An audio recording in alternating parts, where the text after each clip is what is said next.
tous, bienvenue sur Public Sénat, nouveau numéro d'Allons plus loin, ravi de vous retrouver. Nous sommes ensemble en direct pendant 2 heures. On va donc prendre le temps d'analyser, de questionner toute l'actualité politique et parlementaire. On va d'abord le faire avec notre invité du jour, Bernard Delcros. Bonjour, bienvenue.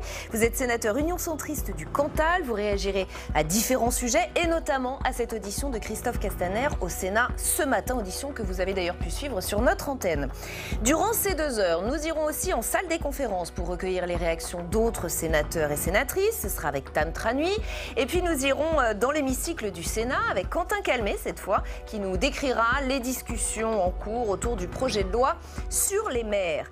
Allons plus loin, c'est aussi le club. 3 intervenants qui ont des choses à vous dire. Avec nous aujourd'hui, Caroline Deschamps, bonjour. Vous êtes chef du pôle web de Public Sénat. Caroline, cette semaine sur les réseaux sociaux, c'était haro sur Christophe Castaner. Et oui, il a pris cher, très cher, Christophe Castaner. Eh bien, au moins c'est dit. Marie Brémaud est également dans le club aujourd'hui. Marie, coup de tonnerre au Parlement européen. Oui, c'est un sacré revers pour Emmanuel Macron et sa candidate à la Commission européenne. Sylvie Goulard, vous nous donnerez le détail dans un instant. Enfin, dans le club aujourd'hui, il y a Marie-Pierre Bourgeois, notre chroniqueuse de livres politiques. Bonjour Marie-Pierre. Et cette semaine, c'est celui de Gérard Larcher qui vous a intéressé. On va parler de la chasse à la bécasse. Oh là. A tout à l'heure, dans une demi-heure, Sénat en clair. Retour cet après-midi sur l'audition de Christophe Castaner par la Commission des lois du Sénat. Que sait-on de plus? Des leçons ont-elles été tirées? Quelles sont les mesures envisagées pour que ça ne se reproduise plus? Hashtag ALPL, si vous avez envie de réagir sur Twitter. On vous fait un point complet cet après-midi dans Allons plus loin. On vous fera réagir dans un instant, Bernard Delcros. D'abord, retour sur cette audition avec Adrien Develay. L'audition aura duré 2 heures. 2 heures pendant lesquelles Christophe Castaner et Laurent Nunez ont répondu aux sénateurs de la Commission des lois. Beaucoup de questions, plusieurs mises en cause suite à l'attaque de la préfecture de police de Paris la semaine dernière. Pour le gouvernement, aucun doute, l'arsenal législatif pour détecter toute radicalisation existe déjà aux fonctionnaires de l'appliquer. Donc j'ai demandé à l'ensemble de nos forces, comme le préfet de police, qui l'a fait par note, a demandé à l'ensemble des agents de la préfecture de police de faire en sorte que tous les signes à relever le soient et fassent l'objet d'un signalement. Je considère que c'est la responsabilité d'un policier ou d'un gendarme d'assumer la dénonciation de phénomènes de radicalisation qu'il constaterait. Et pour moi, ça n'est pas négociable. Y compris un signalement oral, il doit être pris en compte quand il est grave, il doit être pris en compte. Une partie des questions s'est portée sur le rétrocriblage, un processus qui permet de revenir sur l'ensemble des antécédents professionnels et privés d'un individu et qui peut conduire à sa révocation. Les sénateurs ont interrogé le ministre sur la lenteur de sa mise en place. C'est une loi du 30 octobre 2017. Je vous le dis, madame la sénatrice, le rétrocriblage existe et fonctionne. Pourquoi nous ne l'avons pas utilisé? Parce que jusqu'à présent, nous n'en avons pas eu besoin. En gage de bonne foi, Christophe Castaner a alors livré à la Commission des lois un état des lieux des procédures pour radicalisation dans les forces de l'ordre. Ce que je sais, c'est qu'au moment où je vous parle, il y a une 40aine de cas de signalés dans la police nationale. 6 cas de révocation ont été engagés. Il en reste 19, selon les chiffres qui m'ont été contactés, qui ont fait l'objet d'un signalement, mais dont les autorités ont considéré que le signalement n'était pas caractéristique d'une radicalisation. La Commission des lois devrait faire des recommandations législatives pour lutter contre la radicalisation dans le secteur public. Et même si pour le gouvernement des lois efficaces existent déjà, les ministres ont confirmé la mise en place d'une enquête complémentaire. Et c'est donc le premier sujet qu'on va aborder avec vous, Bernard Delcros. Merci encore d'avoir accepté notre invitation. Je le disais, vous êtes sénateur Union centriste du Cantal, vice-président de la Commission des finances. Qu'est-ce que vous avez retenu, vous, de cette audition ? Alors moi, je n'ai pas assisté à l'audition, puisque, comme vous le rappelez, je suis à la Commission des finances et non à la Commission des lois. Simplement, les parlementaires font leur travail avec ces auditions. Je veux rappeler que dans le rôle des parlementaires, il y a bien sûr légiférer, mais il y a aussi contrôler le gouvernement, contrôler l'action du gouvernement. Donc les parlementaires sont vraiment au cœur de leur mission. Il s'agit d'essayer de mieux comprendre ce qui s'est passé, d'analyser, d'identifier les failles qu'il y a pu avoir dans le système, puisque ce qu'il faut quand même retenir, c'est qu'aucun lieu, aucune personne n'est à l'abri d'un acte terroriste, puisqu'on est quand même à la préfecture de police, à Paris, au cœur des services de sécurité et de renseignement. Donc il ne s'agit pas d'accuser a priori ou de chercher des responsables a priori, identifier des responsables. Il s'agit de comprendre, d'essayer de comprendre ce qui s'est passé et d'identifier les failles. Et visiblement, il y a eu un certain nombre de failles pour en arriver à cette situation. Et pour vous, on comprend un peu mieux avec cet enchaînement d'auditions de Christophe Castaner cette Oui, semaine ? ça aide à mieux comprendre. Et quand on regarde bien, il y avait quand même quelques signes. Quelques signaux, d'abord le comportement du tueur de la préfecture de police de Paris, qui avait quand même alerté ses collègues, deux de ses collègues qui avaient quand même informé leur supérieur hiérarchique, sans qu'on aille plus loin. Voilà, donc là, la vigilance s'est arrêtée là, sans qu'il y ait un signalement écrit, sans que les supérieurs aient jugé utile d'en référer à leurs supérieurs eux-mêmes. Il y a cette histoire du couteau. Comment peut-on travailler à la préfecture de police de Paris, sortir, acheter un couteau, rentrer sans que ça pose problème ou sans que personne s'en aperçoive. Il y a cette question de la clé USB. Alors, il faut... Je n'ai pas assez de connaissances du dossier pour évidemment savoir les choses et je ne peux pas avancer, mais j'ai bien compris, elle a été trouvée dans le bureau. Mais comment, avec tout ça, il n'y a pas des clignotants à un moment qui se sont allumés depuis si longtemps, quelqu'un qui avait une habilitation, qui se sont allumés pour dire attention, là, il y a un risque. Donc voilà, je pense que c'est important d'identifier tous ces sujets-là, pas pour mettre en accusation des personnes, pas pour chercher des responsables, mais pour améliorer le fonctionnement et toujours rechercher plus d'efficacité. Du système. Bernard Descroux, vous restez avec nous. Je vais vous inviter à réagir à d'autres sujets, ceux choisis par nos chroniqueurs. C'est l'heure du club d'Allons plus loin.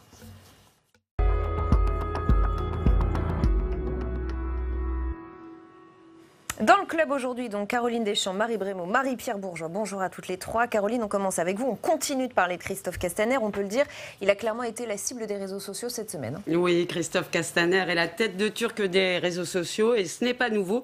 Mais après sa communication jugée erratique quelques heures après l'attaque de la préfecture de police de Paris, les internautes lui sont tombés dessus à bras raccourcis, au premier rang desquels les élus de l'opposition. Bruno Retailleau, le patron des sénateurs LR, est revenu sur Twitter sur les propos de Christophe Castaner. L'auteur n'a jamais présenté de difficultés comportementales et n'a jamais présenté le moindre signe d'alerte, avait déclaré le ministre de l'Intérieur. Bruno Retailleau, acide, tweet: soit M. Castaner était mal informé, soit il a voulu minimiser la portée de l'attaque. Dans les deux cas, c'est d'une incroyable légèreté et c'est très inquiétant. Même son de cloche pour le premier secrétaire du Parti socialiste, Olivier Faure, qui écrit sur Facebook: comment le ministre de l'Intérieur a-t-il pu affirmer que rien n'avait été détecté? Est-ce la trace d'un mensonge d'État, d'un cafouillage inédit ou le signe d'une perte d'autorité qui conduit à ce que ses services ne jugent plus utile de lui dire la vérité, questionne-t-il. D'aucuns l'accusent de précipitation et demandent sa démission. À l'instar de Marine Le Pen, la position de Castaner est intenable. Il doit prendre ses responsabilités et démissionner. Elle tweet en majuscule. Alors, face au flot de critiques, opération déminage de l'exécutif, avec beaucoup de passages médias. Mais surtout, Christophe Castaner s'est défendu lui-même ce matin lors de son audition devant les sénateurs, critiquant le petit procès qui lui est fait. Regardez. On a beaucoup évoqué les propos que j'ai tenus ce jour-là. J'ai tenu des propos de vérité. La vérité des collègues de bureau avec lesquels j'ai pu discuter l'après-midi. La vérité du dossier administratif de cet agent. La vérité de nos fichiers divers et variés. La vérité de la DGSI que nous avons consultée sur ce cas-là. Et pas sûr, Caroline, que ça parvienne à éteindre les critiques, car les réseaux sociaux ne se sont pas arrêtés là. Et oui, mardi, lors de son audition, cette fois-ci devant les députés, le ministre de l'Intérieur a listé les éléments qui, selon lui, pourraient être des signes de radicalisation. Je cite: une pratique rigoriste de la religion, une conversion à l'islam ou encore le port de la barbe. Et il n'en fallait pas plus pour que les internautes se gaussent. Résultat, le lancement du hashtag Signale ton musulman. Alors, exemple de tweet ironique: bonjour Place Beauvau, c'est pour un signalement. Laurent Wauquiez semble s'isoler et se laisse pousser la barbe. Serait-il possible de le mettre en quarantaine? Il y a un autre tweet dans la même veine où on voit Benalla barbu. Autre exemple: l'entrisme islamique n'épargne décidément personne. Même les chats sont en voie de radicalisation, avec la photo d'un chat sur un tapis de prière. Vous savez qu'Internet aime beaucoup les chats. Oui. Un hashtag qui n'a pas été du tout du goût de Christophe Castaner. Devant les sénateurs tout à l'heure, il a critiqué, je cite, ceux qui ont glosé, fait de l'humour sur les signes de radicalisation et notamment sur le port de la barbe. On l'écoute.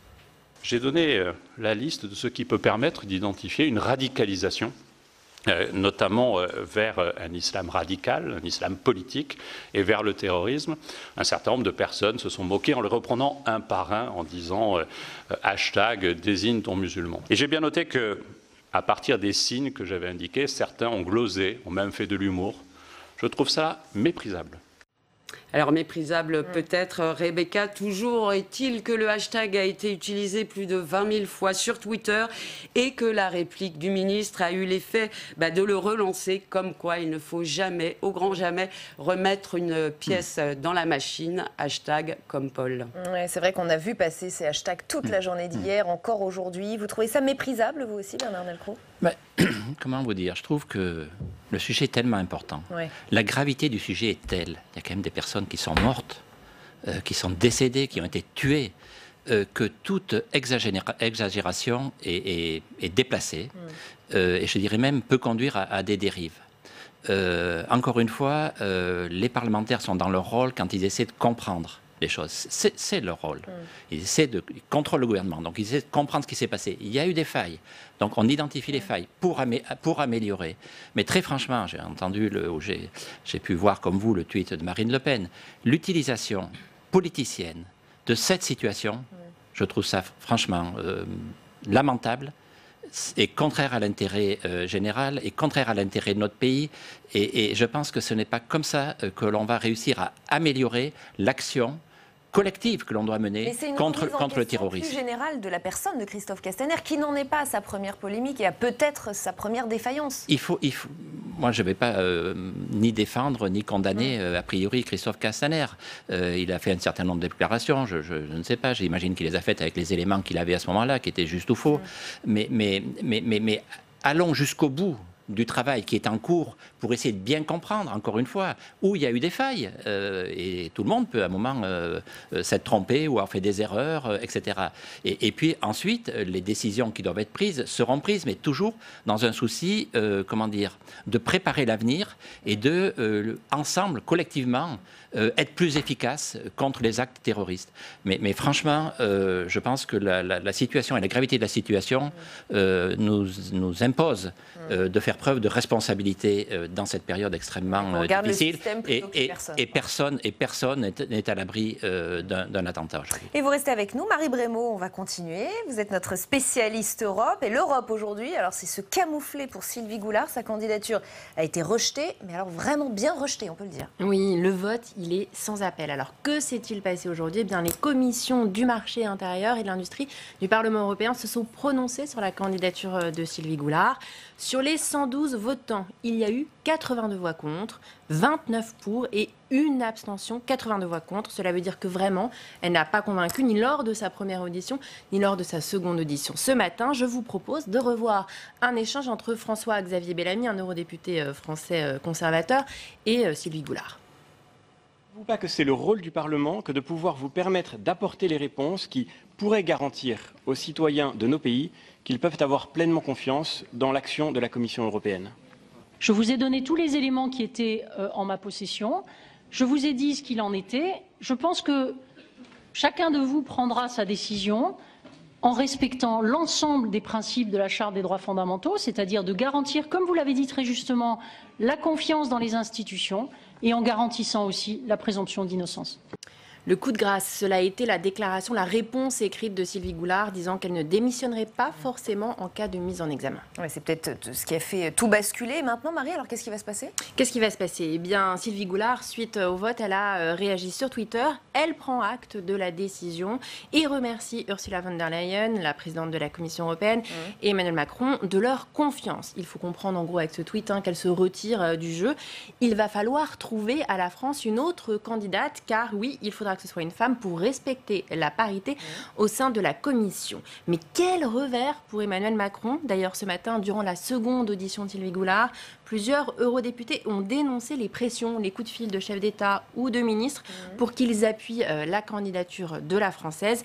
Mais il faut bien le dire, depuis le début, il y avait quand même un ver dans le fruit avec l'affaire des emplois présumés fictifs des assistants MoDem au Parlement européen ou bien encore les 10 000 € perçus par Sylvie Goulard lorsqu'elle était eurodéputée exécuté par un think tank. Le Parlement, qu'est-ce qu'il fait ici? Il exerce son pouvoir souverain. Désormais, les commissaires, ils doivent être irréprochables et intègres. Les temps changent. Le Parlement européen a rappelé à Emmanuel Macron que l'ancien monde avait vécu. Du côté de l'Élysée, on dénonce ce soir un jeu politique qui touche l'ensemble de la Commission. C'est vrai que depuis des semaines, il faut le dire, il y a eu de très nombreuses tractations politiques entre les différents groupes au sein du Parlement autour de la nomination des différents candidats. Emmanuel Macron qui vient de répondre il y a quelques instants aux journalistes, qu'est-ce qu'il fait? Il se défausse maintenant sur Ursula von der Leyen, la présidente de la Commission européenne. Qu'est-ce qu'il dit? Il dit que c'était son choix à elle et qu'elle l'a fait en connaissance de cause, en connaissance des affaires. Étonnant comme ligne de défense. Oui, Bernard Delcros, comment vous voyez ça? L'Élysée qui parle d'un jeu politique à la Commission. Alors, on ne digère pas la nouvelle. Alors déjà, on prend acte de cette décision, puisque Sylvie Goulard avait été effectivement proposée, pressentie, et d'après les propos qu'a tenus le président de la République, d'un commun accord finalement avec d'autres pays pour occuper un portefeuille important, le marché intérieur, la défense, donc un portefeuille très important. La décision de ne pas retenir sa candidature, vous l'avez rappelé, elle s'est appuyée sur deux éléments. La question des collaborateurs parlementaires de Sylvie Goulard, et puis une autre enquête sur sa rémunération, mais aussi des enquêtes pour lesquelles aujourd'hui il n'y a pas de condamnation ni de mise en examen. Ceci dit, elle n'a eu de cesse de le rappeler. Voilà. En tous les cas, la décision est prise. Donc, moi, d'abord, je regrette cette décision parce que tout le monde s'accorde à dire que Sylvie Goulard avait les compétences pour occuper ce portefeuille. Je regrette le choix qui a été fait de présenter sa candidature puisqu'il n'a pas abouti. Mais là aussi... C'était pas la bonne personne à proposer? Moi, je pense que personne ne remet en cause ses compétences. Mais puisque cette candidature n'a pas abouti, au final, a été rejetée, c'est qu'à un moment, c'était sans doute pas la bonne candidature que la France devait proposer. C'est vrai, le nouveau monde, c'est l'exemplarité puisqu'elle n'a pas abouti. Alors, le président de la République explique qu'il y avait eu des accords qui avaient été trouvés, qui ont été remis en cause en cours de procédure. Je ne peux pas rentrer en sujet parce que je n'ai pas évidemment les éléments pour apporter une appréciation à tout ça. Mais comme sur le sujet précédent, là aussi, j'ai écouté un certain nombre de réactions. Et je pense que c'est dommage d'essayer de faire une utilisation politicienne de cette situation. Je pense que l'utilisation politicienne de cette situation ne rend pas service à la France, tout simplement. Et donc aujourd'hui, il appartiendra à la France de présenter une nouvelle personne. Je pense que il eût été préférable de se donner le maximum de garanties en amont pour s'assurer que la personne que l'on propose sera retenue. Et là, le Parlement européen, il exerce son pouvoir souverain. Le Parlement européen est tout à fait indépendant. Voilà. Après, on n'a pas connaissance de toutes les discussions, les concertations, les tractations qui ont pu se tenir entre le moment où on a présenté la candidature de Sylvie Goulard et puis la décision qui a été prise aujourd'hui. Mais je pense que là aussi, notre responsabilité doit nous amener à ne pas essayer de faire une utilisation politicienne de cette situation, parce que je pense qu'on ne sert pas les intérêts de la France, quels que soient les pouvoirs en place et les gouvernements en place. Ça n'est pas le sujet. Là aussi, il ne s'agit pas ni de défendre ni d'accuser ou de rendre responsable. Il s'agit surtout d'avoir comme ligne de conduite quand même l'intérêt général, l'intérêt de la France, l'intérêt de l'Europe. En tout cas, le ton monte entre les deux parties, on l'a bien compris. Et la suite sera intéressante à observer. Marie. Bernard Delcros, on va maintenant s'intéresser à l'actualité du Sénat. Le texte débattu en ce moment, c'est le projet de loi engagement et proximité. Quentin Calmet, vous suivez cela pour nous depuis l'hémicycle. Et aujourd'hui, sénateurs et sénatrices s'intéressent à l'intercommunalité. Oui, Rebecca, déjà une quinzaine d'heures de débat depuis mardi, date du début de l'examen, consacré à ce texte qui vise à répondre, vous le savez, au blues des maires. Premier malaise des maires examinés dans l'hémicycle depuis mardi, celui des maires des petites communes perdues dans de grandes intercommunalités. Vous savez, ce sont ces grandes structures qui ont été parfois très mal découpées sur le terrain lors des dernières réformes territoriales. Il doit y en avoir aussi dans le Cantal, le département de Bernard Delcros. Et donc ce texte, il contient un titre numéro 1, vous allez le voir avec un petit résumé qu'on a réalisé. Il vise à créer des pactes de gouvernance sur le terrain ou encore à revoir la distribution de certaines compétences afin de mieux intégrer les maires des petites communes. Et donc, ça, c'est des sujets, vous vous en doutez, Rebecca, qui intéressent énormément les sénateurs. Le Sénat, chambre des territoires, adore débattre de ces sujets et de ces questions de collectivité locale. En 2 jours, on en est à peine à l'article 5 d'un texte qui contient 36 articles. On a examiné 500, il reste encore 560 amendements à examiner sur les 900 déposés. Et le débat est vraiment très très riche dans l'hémicycle.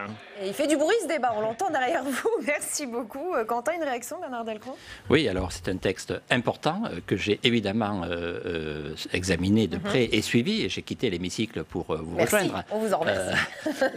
Et plutôt d'ailleurs, j'ai satisfait d'un certain nombre d'avancées. J'ai moi-même réussi à faire voter des amendements sur le sujet. C'est très important ce texte-là.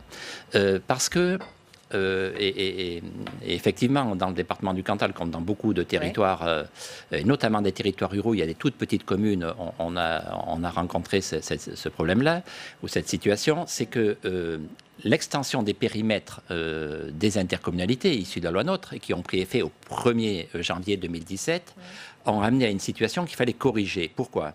Parce que quand on avait, je vais vous prendre mon exemple, comme ça, ça sera concret. Je présidais une communauté de communes rurale avec 13 communes. Donc, dans le bureau de la communauté, tous les maires étaient associés. Et donc, les maires, y compris des petites communes, il y avait 13 communes, des petites communes de moins de 100 habitants, une commune de 2000, et il y avait 13 personnes au bureau. Donc, quelle que soit la taille de la commune, quel que soit le nombre d'habitants, tous les maires étaient à égalité, étaient partie prenante de la vie au jour le jour, pratiquement, de la vie. Pas tout à fait normal. Moi, je trouve ça normal. Était partie prenante de la vie de la communauté, avec l'extension des périmètres. On est dans une communauté avec 60 communes. 60 communes, il n'y a pas 60 personnes dans le bureau. Et donc les maires des communes, et notamment des petites communes, qui ne siègent plus au bureau, ne sont plus partie prenante de la vie de la communauté. Du coup, ils se sentent exclus. Et parce que quand ils siègent au conseil communautaire et qu'il y a 80 ou 100 personnes, eh bien forcément, les choses sont préparées, sont faites. Mais vous entendez l'argument du gouvernement qui dit qu'on ne va pas tout détricoter, il y a aussi une demande de stabilité. Il ne s'agit pas de détricoter, mais ce que amène cette loi, ce qu'on a voté, et d'ailleurs ça correspond aussi à un amendement que j'ai précisé, et j'espère améliorer le texte avec ça, c'est de dire qu'il faut 2 choses. Un, qu'en plus du conseil communautaire, il y ait une conférence des maires qui se réunissent. C'est-à-dire les maires des communes, quelle que soit la taille de la commune, se réunissent régulièrement pour évoquer les orientations, les choix financiers, etc. Et le deuxième élément important qui a été voté, et là aussi un amendement que j'avais proposé a été retenu, c'est qu'on puisse, en début de mandat, établir ce qu'on appelle un pacte de gouvernance. C'est-à-dire que les maires définissent les conditions de fonctionnement de leur communauté, les solidarités financières. Moi, j'ai voulu ajouter les solidarités financières. Voilà, les choix stratégiques, les solidarités financières pour la durée du mandat. Et ça me paraît très important pour recréer du lien entre l'intercommunalité et les communes membres. Parce que l'intercommunalité, je rappelle que ce sont les communes. Ce n'est pas une juxtaposition de communes, mais c'est quand même les communes qui font l'intercommunalité. Et donc, il est extrêmement important qu'en début de mandat, les maires puissent être associés et qu'on recrée ces liens entre l'intercommunalité et les communes. Et on va parler ruralité, Bernard Delcros, c'est vraiment votre sujet. Vous avez communiqué hier sur les zones de revitalisation rurale. Vous allez nous en parler. On va d'abord s'arrêter sur le point précis des déserts médicaux. L'une des solutions apportées par certains élus, ce sont les maisons de santé. Et dans le cadre de sa tournée des territoires, Gérard Larcher s'est rendu dans l'une d'entre elles la semaine dernière. C'était dans l'Indre-et-Loire. Notre reporter Fabien Riquer y était aussi. Il a suivi ce déplacement. Regardez. À la maison de santé de Neuilly-Pompierre, Anna Adriansen a pris ses marques. Voilà 2 ans que cette sage-femme a quitté la région parisienne pour exercer ici, attirée par un projet collectif. Ce qui m'a donné envie, c'était surtout le fait qu'on soit nombreux et qu'on soit une équipe jeune, qu'on puisse travailler en pluridisciplinarité et qu'on ne se retrouve pas isolés chacun dans notre coin. Une sage-femme, mais aussi 2 médecins généralistes, un chirurgien dentiste ou une infirmière. Ici, ce sont 14 praticiens qui travaillent sous le même toit. La maison de santé a ouvert ses portes en 2017. À l'initiative du projet, le maire de cette commune de 2000 habitants. C'est 1 400 000 € bien sûr d'investissement dès le départ. Et donc il a fallu bien ficeler nos dossiers pour les présenter à la région, à l'Europe, à l'État, au conseil départemental, à la communauté de communes, et puis bien sûr le reste à charge de communes. bien évidemment. La commune a financé 45% du projet sur ses fonds propres et mis gratuitement un terrain à disposition. Le département d'Indre-et-Loire est sous-doté en offre de soins. Pour Gérard Larcher, venu visiter les lieux, ce type de structure est un début de réponse face à la désertification médicale. C'est une des réponses. Une des réponses à la présence médicale et paramédicale. J'insiste aussi sur cet aspect des choses. Face à un sujet, un dossier qui est vraiment un dossier national. S'il n'y avait pas eu un maire, s'il n'y avait pas eu des élus sur le territoire, au conseil départemental, au conseil régional, qui ait soutenu cette volonté, est-ce que d'en haut, les choses seraient venues? Car si la maison de santé est une réussite, élus et professionnels déplorent les lenteurs administratives. Par exemple, des subventions versées 2 ans après avoir été accordées. Gérard Larcher en appelle à plus de décentralisation afin de renforcer les pouvoirs des collectivités locales en matière de politique de santé. Vous êtes sur la même ligne, Bernard Delcros? Bien sûr, Gérard Larcher, le président du Sénat, évoque un sujet majeur qui est celui de l'offre de soins dans les territoires ruraux. Et c'est pour cela que hier, nous avons remis et présenté notre rapport au Sénat sur les zones de revitalisation rurale qui aident à installer des médecins en milieu rural qui sont aujourd'hui menacés, puisque 4000 communes vont sortir si on n'a pas un acte législatif au 1er juillet prochain. Et donc, nous avons présenté ce rapport sur l'importance des ZRR en milieu rural. Et donc, dans la loi de finances, dans le projet de loi de finances pour 2020, nous allons déposer des amendements pour que ne soient pas abandonnés les dispositifs associés aux zones de revitalisation rurale. Et j'ai bon espoir qu'on arrivera à gagner ce combat qui est extrêmement important pour la ruralité. Et peut-être en quelques secondes, une réaction à cette tournée des territoires que clôture Gérard Larcher ce soir à Sèvres, dans les Hauts-de-Seine. Vous saluez la méthode? Bien entendu, parce que les sénateurs sont les représentants des territoires. Il ne faut pas l'oublier, nous sommes élus par les élus locaux. Et donc que le président du Sénat, en premier lieu, comme nous le faisons dans chacun de nos départements, toutes les fins de semaine, nous sommes sur le terrain, et que le président du Sénat fasse une tournée des territoires pour prendre le pouls, en quelque sorte, des territoires de France. Je trouve que c'est une initiative tout à fait utile. Gérard Larcher, c'est justement votre sujet. Marie-Pierre Bourgeois, vous avez lu son livre Entretien avec la journaliste du Figaro, Marion Mourgue, 30 ans de vie politique, et finalement, on sait assez peu de choses sur le personnage. Alors Gérard Larcher, tout le monde le connaît, mais bien malin serait celui qui pourrait dire le connaître vraiment. Un livre, vous l'avez dit Rebecca, celui de Marion Mourgue, tente de lever le mystère entre le Gérard Larcher intime et le Gérard Larcher politique. Alors on va d'abord commencer par le Gérard Larcher politique. La première marche est en 1983, il devient alors maire de Rambouillet dans les Yvelines, il a tout juste 33 ans. 3 ans plus tard, il va rentrer au Sénat en même temps qu'un certain Jean-Luc Mélenchon. Alors ils étaient à l'époque les 2 plus jeunes sénateurs, regardez, on les voit tous les deux entourés sur la photo. Ils sont vous les avez entourés. Ils sont très jeunes, attendez, attention. Le patron de la France Insoumise, il va rester 20 ans au Sénat. Gérard Larcher, lui, il y est toujours. Et pour cause, le Sénat, c'est vraiment la grande passion de la vie de Gérard Larcher. Jugé plus tôt, il va devenir ministre du Travail dans les années 2000, donc un poste plutôt prestigieux. Et là, il se dit immédiatement, la Haute Assemblée, moi, je sais que j'y reviendrai. Donc c'est un vrai plaidoyer pour le Sénat, ce livre, Marie-Pierre? Alors ça, c'est le moins qu'on puisse dire. Il rappelle par exemple que les 2 seules fois où la France n'a connu qu'une seule chambre, ça s'est fini par la terreur et un coup d'État. Alors Richard Ferrand, lui, qui est le président de l'Assemblée nationale, il est un peu plus nuancé, on s'en doute. Il explique « Je crois que depuis 1969, le Sénat est resté un peu traumatisé et a toujours l'impression que dès qu'on veut bouger quelque chose, on va lui porter atteinte. » Alors le Palais du Luxembourg, c'est bien, mais il parle aussi d'Emmanuel Macron, Gérard Larcher. Alors le livre, en effet, c'est peut-être aussi et surtout l'occasion de savoir vraiment ce que Gérard Larcher pense d'Emmanuel Macron.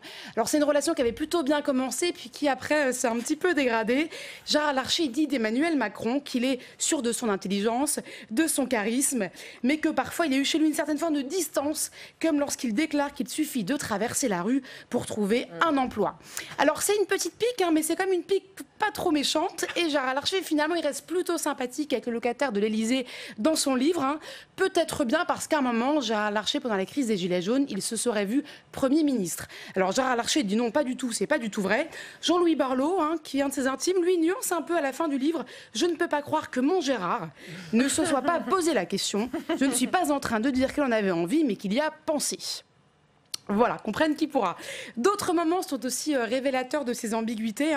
Par exemple, sur l'affaire Benalla, Gérard Larcher dit voilà, c'est un vrai bonheur d'être président du Sénat fin juillet 2018. Les gens venaient me parler dans la rue, c'était assez improbable. Alors Bruno Retailleau, le président du groupe Les Républicains aussi au Sénat, de la même façon, il dit moi je l'ai plutôt senti écartelé entre la préservation de l'institution et sa volonté de ne pas braquer l'exécutif. Et puis le livre parle aussi de l'homme derrière la fonction, Marie-Pierre. Eh bien oui, parce qu'il y a aussi un Gérard intime, par exemple. Il va faire parler de sa maîtresse d'école qui disait de lui qu'il était dur à gauler. Alors dur à gauler, je ne sais pas si tout le monde connaît cette expression. Moi, j'avais pas compris quand j'ai lu votre Voilà, texte. ça veut dire que c'était un vrai petit garçon très actif, on dirait un hyperactif aujourd'hui. Alors c'est plutôt une qualité quand on aime courir la campagne pour chasser la bécasse et puis pêcher la truite. D'où votre teasing. D'où mon teasing.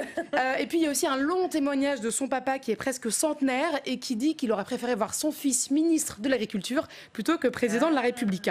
Alors c'est intéressant parce que Gérard Larcher, c'est quelqu'un qui a toujours beaucoup verrouillé sa vie intime et c'est une vraie nouveauté, ce petit côté Paris Match. Écoutez l'auteur Marion Moore qui va nous expliquer ça. En tout cas au maximum de ce qu'il veut dévoiler au grand public, c'est-à-dire qu'il reste très pudique sur la sphère privée, sur sa femme, sur ses enfants, sur sa mère. Donc il a dit certaines choses dans le livre, il n'a pas envie d'aller plus loin parce que c'est vraiment son jardin secret, mais il a fait cet exercice de dévoiler le fait qu'il s'était déjà marié avant de rencontrer sa femme, le choix du protestantisme. Alors, toutes ces petites confessions que nous raconte Marion Moore par téléphone qu'on a appelé, ça pose quand même la question, est-ce qu'il faudrait voir dans toutes ces petites confessions intimes une rampe de lancement pour la présidentielle de 2022 ? Alors Gérard Larcher, il fait dans le livre une réponse un petit peu normand, ça tombe bien, il est né dans l'Orne. Il dit, si les événements et les circonstances politiques le décidaient, j'assumerais, mais ce n'est pas le rêve de ma vie. Alors va-t-il y aller ou non ? Moi je dois dire que je n'ai pas vraiment compris. Bon, il a quand même clarifié les choses depuis sur RTL, il a quand même été clair. Enfin, j'imagine, non, Bernard Delcros ? Alors d'abord, je n'ai pas lu évidemment le livre de Gérard Larcher parce qu'il vient de sortir hier. Mais Gérard Larcher occupe une place importante dans le paysage politique français et d'ailleurs, je le dis tel que je le pense, il est tout à fait à la hauteur de cette fonction et il est très attaché, il le redit, si j'ai bien compris dans son ouvrage, il est très attaché à deux sujets. D'abord au bicamérisme et je pense que c'est très important. Et peut-être encore plus aujourd'hui avec le quinquennat et la concomitance des élections présidentielles et législatives, puisqu'on a une Assemblée nationale qui s'inscrit dans la continuité de l'élection présidentielle, et puis un Sénat avec des élections des sénateurs qui se trouvent en dehors de cette échéance-là, et puis renouvelées par moitié, et donc plus de recul, et qui mène aussi, comme l'Assemblée, un travail de fond. Donc c'est très important. Et puis il y a un autre sujet sur lequel Gérard Larcher est très attaché et que je partage, c'est un Parlement fort. Parce qu'on est dans une démocratie où la Constitution donne beaucoup de pouvoir à l'exécutif. Donc on a un exécutif fort. Et au regard d'exécutif fort, je pense qu'il est très important d'avoir un Parlement fort également. Pourquoi ? Eh bien parce que c'est un gage de bon fonctionnement démocratique. Pour aujourd'hui, mais peut-être plus encore pour demain. Et donc, ça pourrait éviter à l'avenir un certain nombre de dérives, d'avoir un Parlement suffisamment fort pour venir équilibrer, je crois que son livre, c'est le contre-pouvoir, pour venir équilibrer l'exécutif. Merci infiniment Bernard Delcros. On a donc un Sénat fort incarné par Gérard Larcher, on a bien compris. Merci également à toutes les trois d'avoir été avec nous. LPL continue tout de suite, c'est Sénat en clair.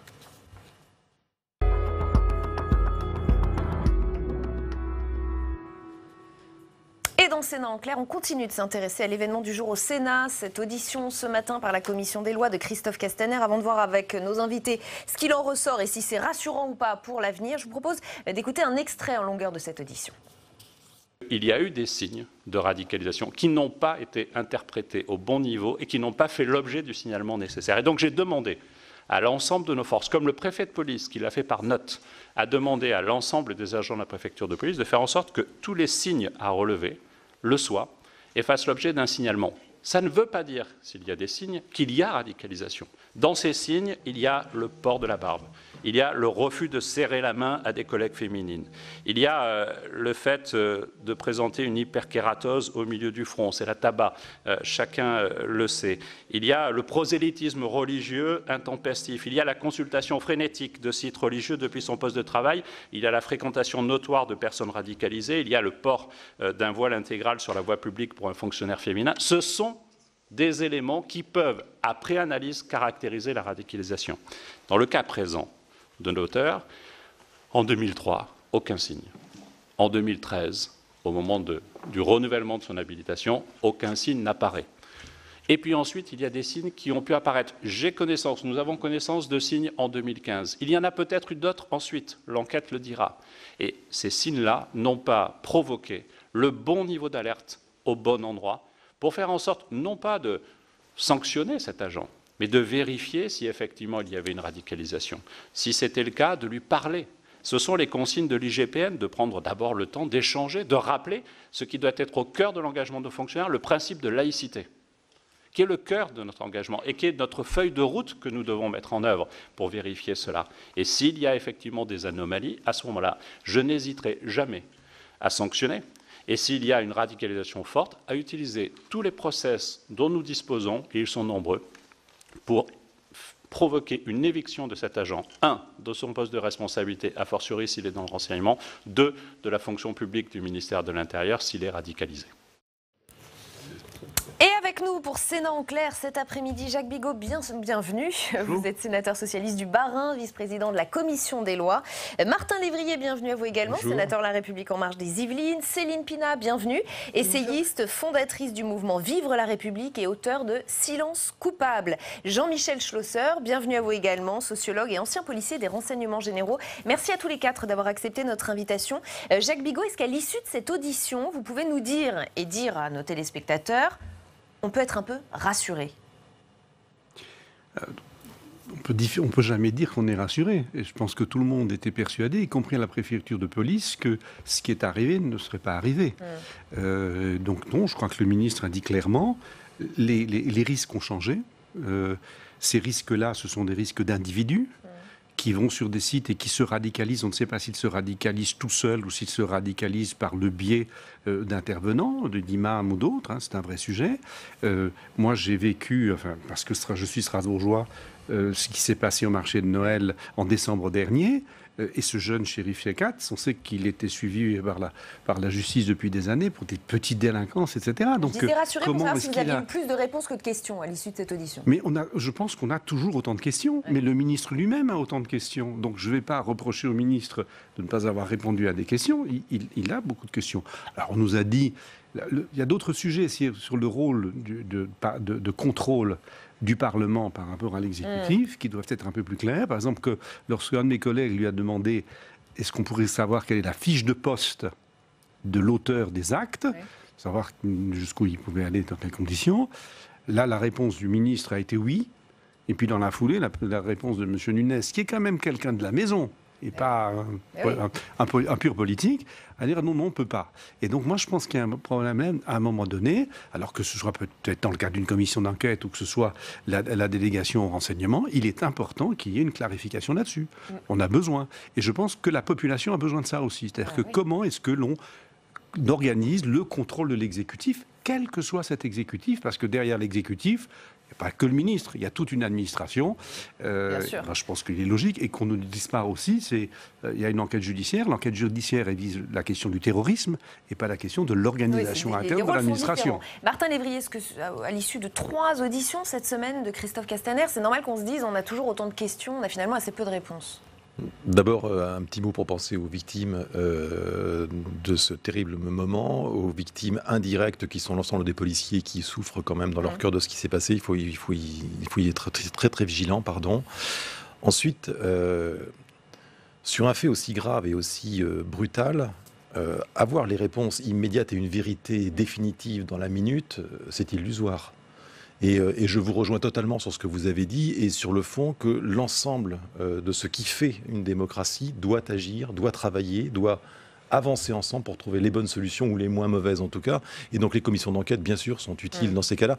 On a vu que le président Bas a annoncé ce matin que finalement, il n'y aurait a priori pas, je ne veux pas être loin de commission d'enquête derrière, parce que les ministres avaient répondu de façon la plus claire possible et précise.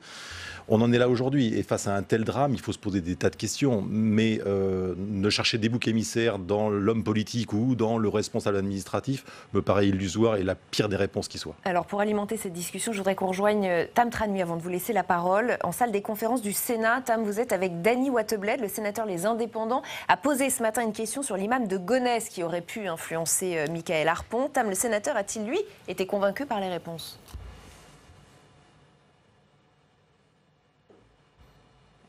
Dany Wattebled, vous avez interrogé ce matin le ministre de l'Intérieur sur la présence d'un imam radicalisé dans la mosquée de Gonesse. Cet imam avait eu une obligation de quitter le territoire. Finalement, il ne l'avait pas fait. Est-ce que vous avez été satisfait par la réponse du ministre sur ce sujet ? Alors la réponse a été très claire. Entre pouvoir et devoir, toute la nuance est dans la loi française. Puis cet imam apparemment était marié, avait un enfant en France et il n'était pas possible de lui enlever ce titre de séjour. Il est même passé en commission préfectorale sur laquelle notre collègue Jacqueline Eustache-Brinio, sénatrice Les Républicains, a bien expliqué ce qui s'était passé. Effectivement, elle a justifié cette décision car le droit doit s'appliquer même s'il y a des soupçons, même si en l'occurrence elle avait fait un signalement. C'est toute la complexité entre le droit français et ce qu'on voudrait faire de façon plus ferme par rapport à des gens qui sont un petit peu radicalisés, même beaucoup. Oui, justement, est-ce que c'est pour vous le sujet que vous pointez du doigt aujourd'hui? Est-ce qu'il faut adapter notre droit à toutes ces situations limites pour être plus sévère envers des individus radicalisés, notamment dans la fonction publique lorsqu'on prend le cas de Michael Harpon? Je pense que oui, parce que le radicalisme passe surtout par les médias, bien sûr, tout ce qui est Internet, et surtout aussi par des prêches, ou par des gens qui prêchent une parole qui n'est pas la vraie parole de l'islam tolérant. Donc on revient plutôt dans l'islam conquérant politiquement, avec une haine dans les discours, et tout se passe là. Et donc je pense qu'il y a plusieurs objets à faire. C'est de regarder, bien sûr, ce que l'on a dans nos mosquées. Est-ce que c'est une prêche tolérante? Est-ce que c'est une prêche de conquête ou agressive et haineuse envers la France? Et c'est le gros débat. Qu'est-ce que l'on veut demain pour une vraie laïcité? Mais est-ce que toute personne radicalisée doit nécessairement être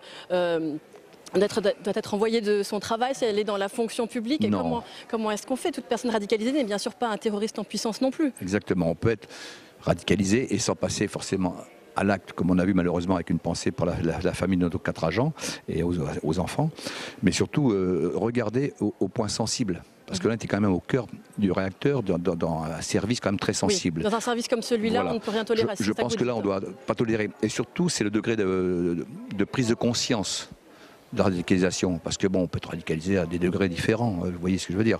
Et il y a eu plusieurs signes d'alerte qui n'ont pas été remontés de façon effective, écrite. C'était plutôt oral, il se peut. Voilà, il y avait des propos sur Charlie Hebdo, il y a eu d'autres choses. Donc on n'a pas été au bout de la chaîne, et je pense qu'aujourd'hui, il est question de réfléchir dans les organes sensibles des ministères ou de l'administration. Il faudra être très attentif à ces choses-là. Eh bien, merci beaucoup, Dany Wattebled, d'avoir répondu à mes questions. Merci beaucoup, Tam. Céline Pina, que vous inspire tout cela? On a l'impression que c'est quand même bien compliqué d'avoir des réponses et des actes concrets. Sincèrement, ça me met extrêmement mal à l'aise parce qu'il me semble qu'il y a au moins un certain nombre de choses sur lesquelles on pourrait avancer. Il y a des questions assez précises qui ont été posées. On sait très bien, déjà, moi j'ai commencé par aller regarder la littérature que le gouvernement, celui-là ou les autres, mettent en place en ce qui concerne la radicalisation. Premier point, la radicalisation n'est jamais définie. C'est un flou absolu. Donc ça va être compliqué de dénoncer des phénomènes de radicalisation alors que l'État lui-même ne dit pas ce qu'est pour lui la radicalisation, quels sont les signes les plus concrets, les plus faciles à percevoir, mais surtout, au-delà de ça, on en est aujourd'hui à demander à la société de faire le travail que l'État refuse de faire. Je vous donne des exemples très simples. Par exemple, si on parle de radicalisation, est-ce qu'une femme voilée entièrement est une femme radicalisée? Probablement. Or, aujourd'hui, par exemple, pour accompagner les sorties scolaires, rien n'empêche une femme complètement voilée d'y aller. C'est laissé au bon jugé, par exemple, du directeur ou de la directrice d'école. Ouais. Or, dans la mesure où c'est du temps scolaire, il suffirait, par exemple, que le ministre prenne ses responsabilités et dise le temps scolaire, c'est le temps scolaire, donc on est dans une période de neutralité absolue, donc ce sera comme ça. Or, le ministre ne le fait pas et demande aux échelons intermédiaires de prendre, elles, leurs responsabilités. Ça ne peut pas marcher. Il donne du cas par cas et c'est ça, ça ne peut pas marcher. Sur des questions comme ça, on ne peut pas faire du cas par cas. Or, ce qu'on voit, c'est 2 phénomènes. C'est d'abord l'absence de définition précise, c'est l'absence de procès, si vous voulez dénoncer à qui, comment, de quelle manière, mais c'est surtout derrière l'absence de suivi. Vous n'avez jamais aucun contrôle, on met en place des dispositifs, personne ne va voir s'ils sont efficaces, s'ils sont efficients, s'ils sont utilisés, personne ne va voir s'il y a besoin de personnel ou si on en a trop. Il n'y a pas de vérification déclaration qui est faite. Donc on a un vrai problème aujourd'hui. Moi, j'entends tout ça. Non, je ne suis pas rassurée. Je ne suis pas rassurée parce que je vois, j'allais dire, un gouvernement refuser de prendre ses responsabilités et de commencer par nous répondre. Moi, j'ai des questions très précises à poser. Cette mosquée de Gonesse, moi, je peux vous dire que ce n'est pas une mosquée tolérante qui accueille un islam. Je peux vous dire que l'actuel dirigeant de la mosquée, M. El Ouari, appartient aux frères musulmans. Il a des responsabilités à l'UOIF, dans un certain nombre d'organismes. Les frères musulmans, par exemple, qui sont quand même un organisme dans lequel l'idéologie dit elle-même que les juifs, les homosexuels devraient être éliminés, que les koufars n'ont pas vraiment droit de vivre, qui est une idéologie qui a été très pro-hitlérienne même après la guerre, qui est une idéologie qui est très raciste, qui est très violente, qui n'accorde pas l'humanité à tout le monde. Ils sont sur notre territoire, ils ont un certain nombre de représentants. Alors, ils sont quoi? Il faut les interdire, pas les interdire, les combattre, pas les combattre. Qui doit-on dénoncer? Comment? Alors, on va terminer ce tour de table avec vous, Jean-Michel Schlosser. Comment l'ancien DRG voit tout cela? C'est vrai qu'on le sait, tout ça, on a les infos? On a les informations, les services spécialisés, les services de renseignement ont évidemment les informations. Maintenant, lutter contre la radicalisation, ça ne se fait pas en un mot ni en un acte. Pour reprendre ce que vous disiez, j'abonde parfaitement dans votre discours.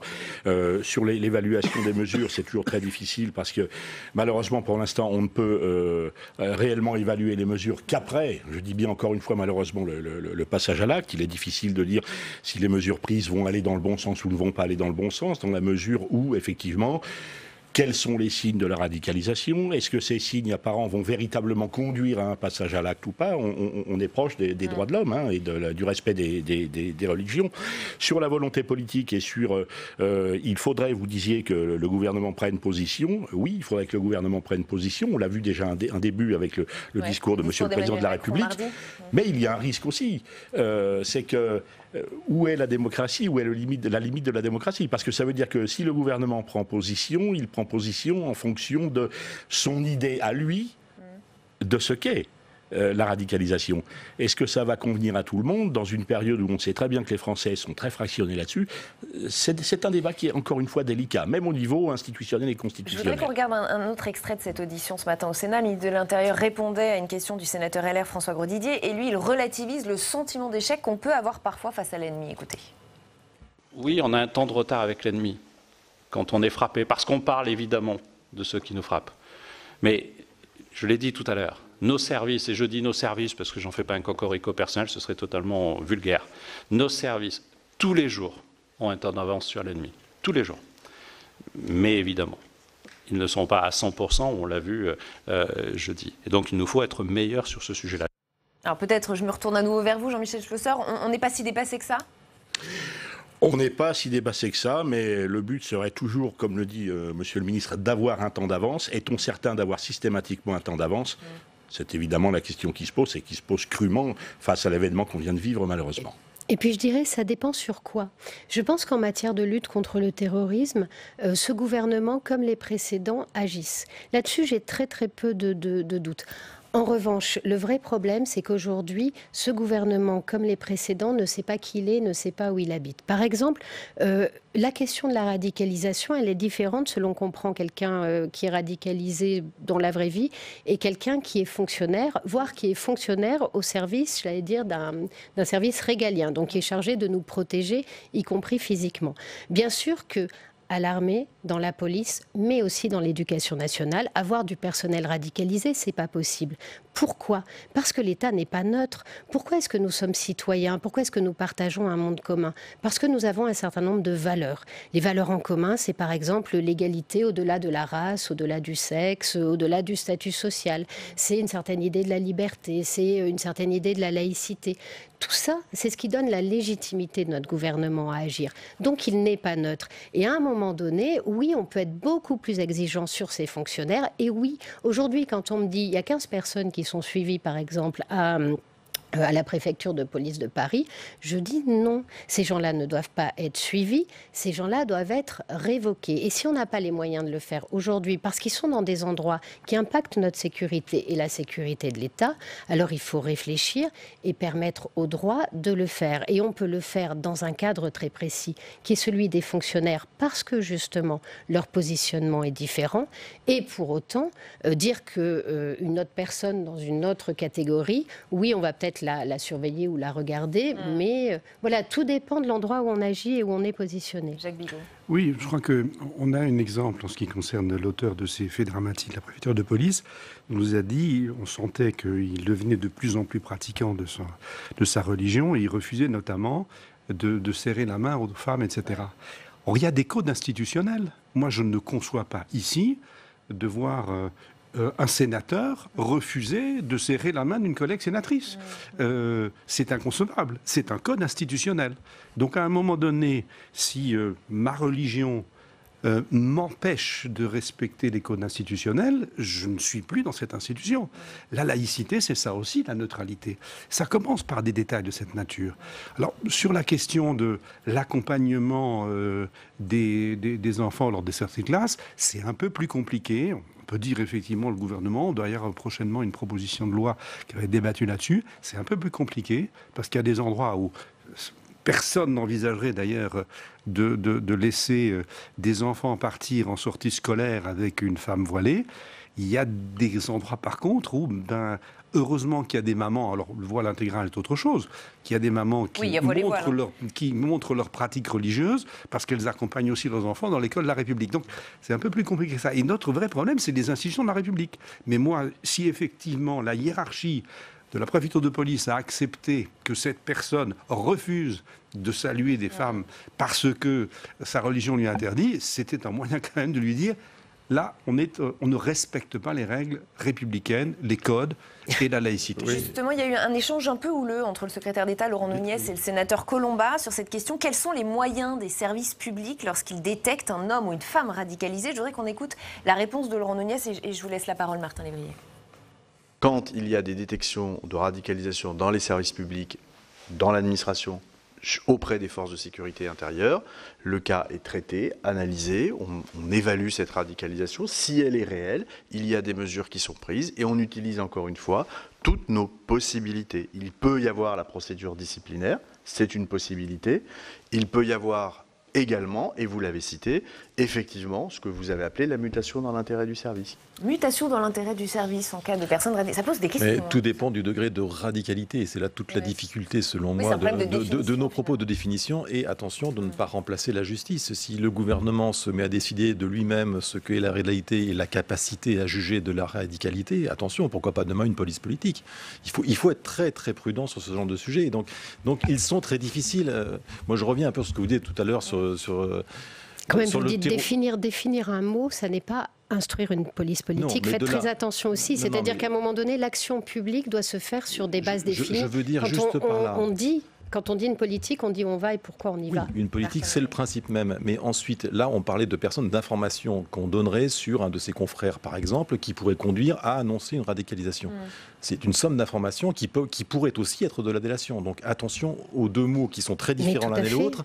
Et donc, quand on parle de radicalisation, je comprends qu'il y ait différents strates, parce que j'oserais pas dire qu'il y a différents degrés de radicalité, mais il y a peut-être des points sensibles et une vraie radicalité. Et une mutation peut rendre service, si on n'est pas complètement radicalisé, alors qu'une sanction définitive... Rendre service à qui alors? À la personne qui est en train de et au service, et aussi à la personne qui, si elle est déplacée, peut être peut-être dans un nouveau contexte qui lui évitera d'être radicalisée. Parce qu'on tombe aussi dans un autre problème, on en a parlé un peu tout à l'heure, de la jeunesse, etc. Et moi, ce qui me fait peur aujourd'hui, ce sont tous ces jeunes qui ne suivent plus d'instruction, qui n'ont plus de culture, quelque part, donc ils sont le terreau même de cette radicalisation, qui vont dans des mosquées salafistes ou ailleurs, où là, qui leur donne un sens à leur vie et auquel on fait croire monts et merveilles, je mets bien des guillemets à ce que je viens de dire, mais auxquels ils vont croire et qui vont se radicaliser parce qu'ils n'ont pas cette culture. Et finalement, un des premiers points, et je reviendrai juste là-dessus, c'est peut-être ce qu'a fait le ministre Blanquer dès le départ, dans les écoles dès le départ, de tout faire pour bien éduquer en réduisant le nombre d'élèves pour qu'au moins on apprenne des choses. Ça, on verra le résultat dans 20 ans, mais il fallait le faire. Jean-Michel Chausser, oui. J'ai peur qu'on soit en train de traiter de façon administrative, entre guillemets, un problème qui est réellement national et sociétal. Qu'on soit à l'intérieur d'une sortie scolaire ou à l'extérieur d'une sortie scolaire, à l'intérieur du sanctuaire, entre guillemets, de l'école ou à l'extérieur, la radicalisation est là.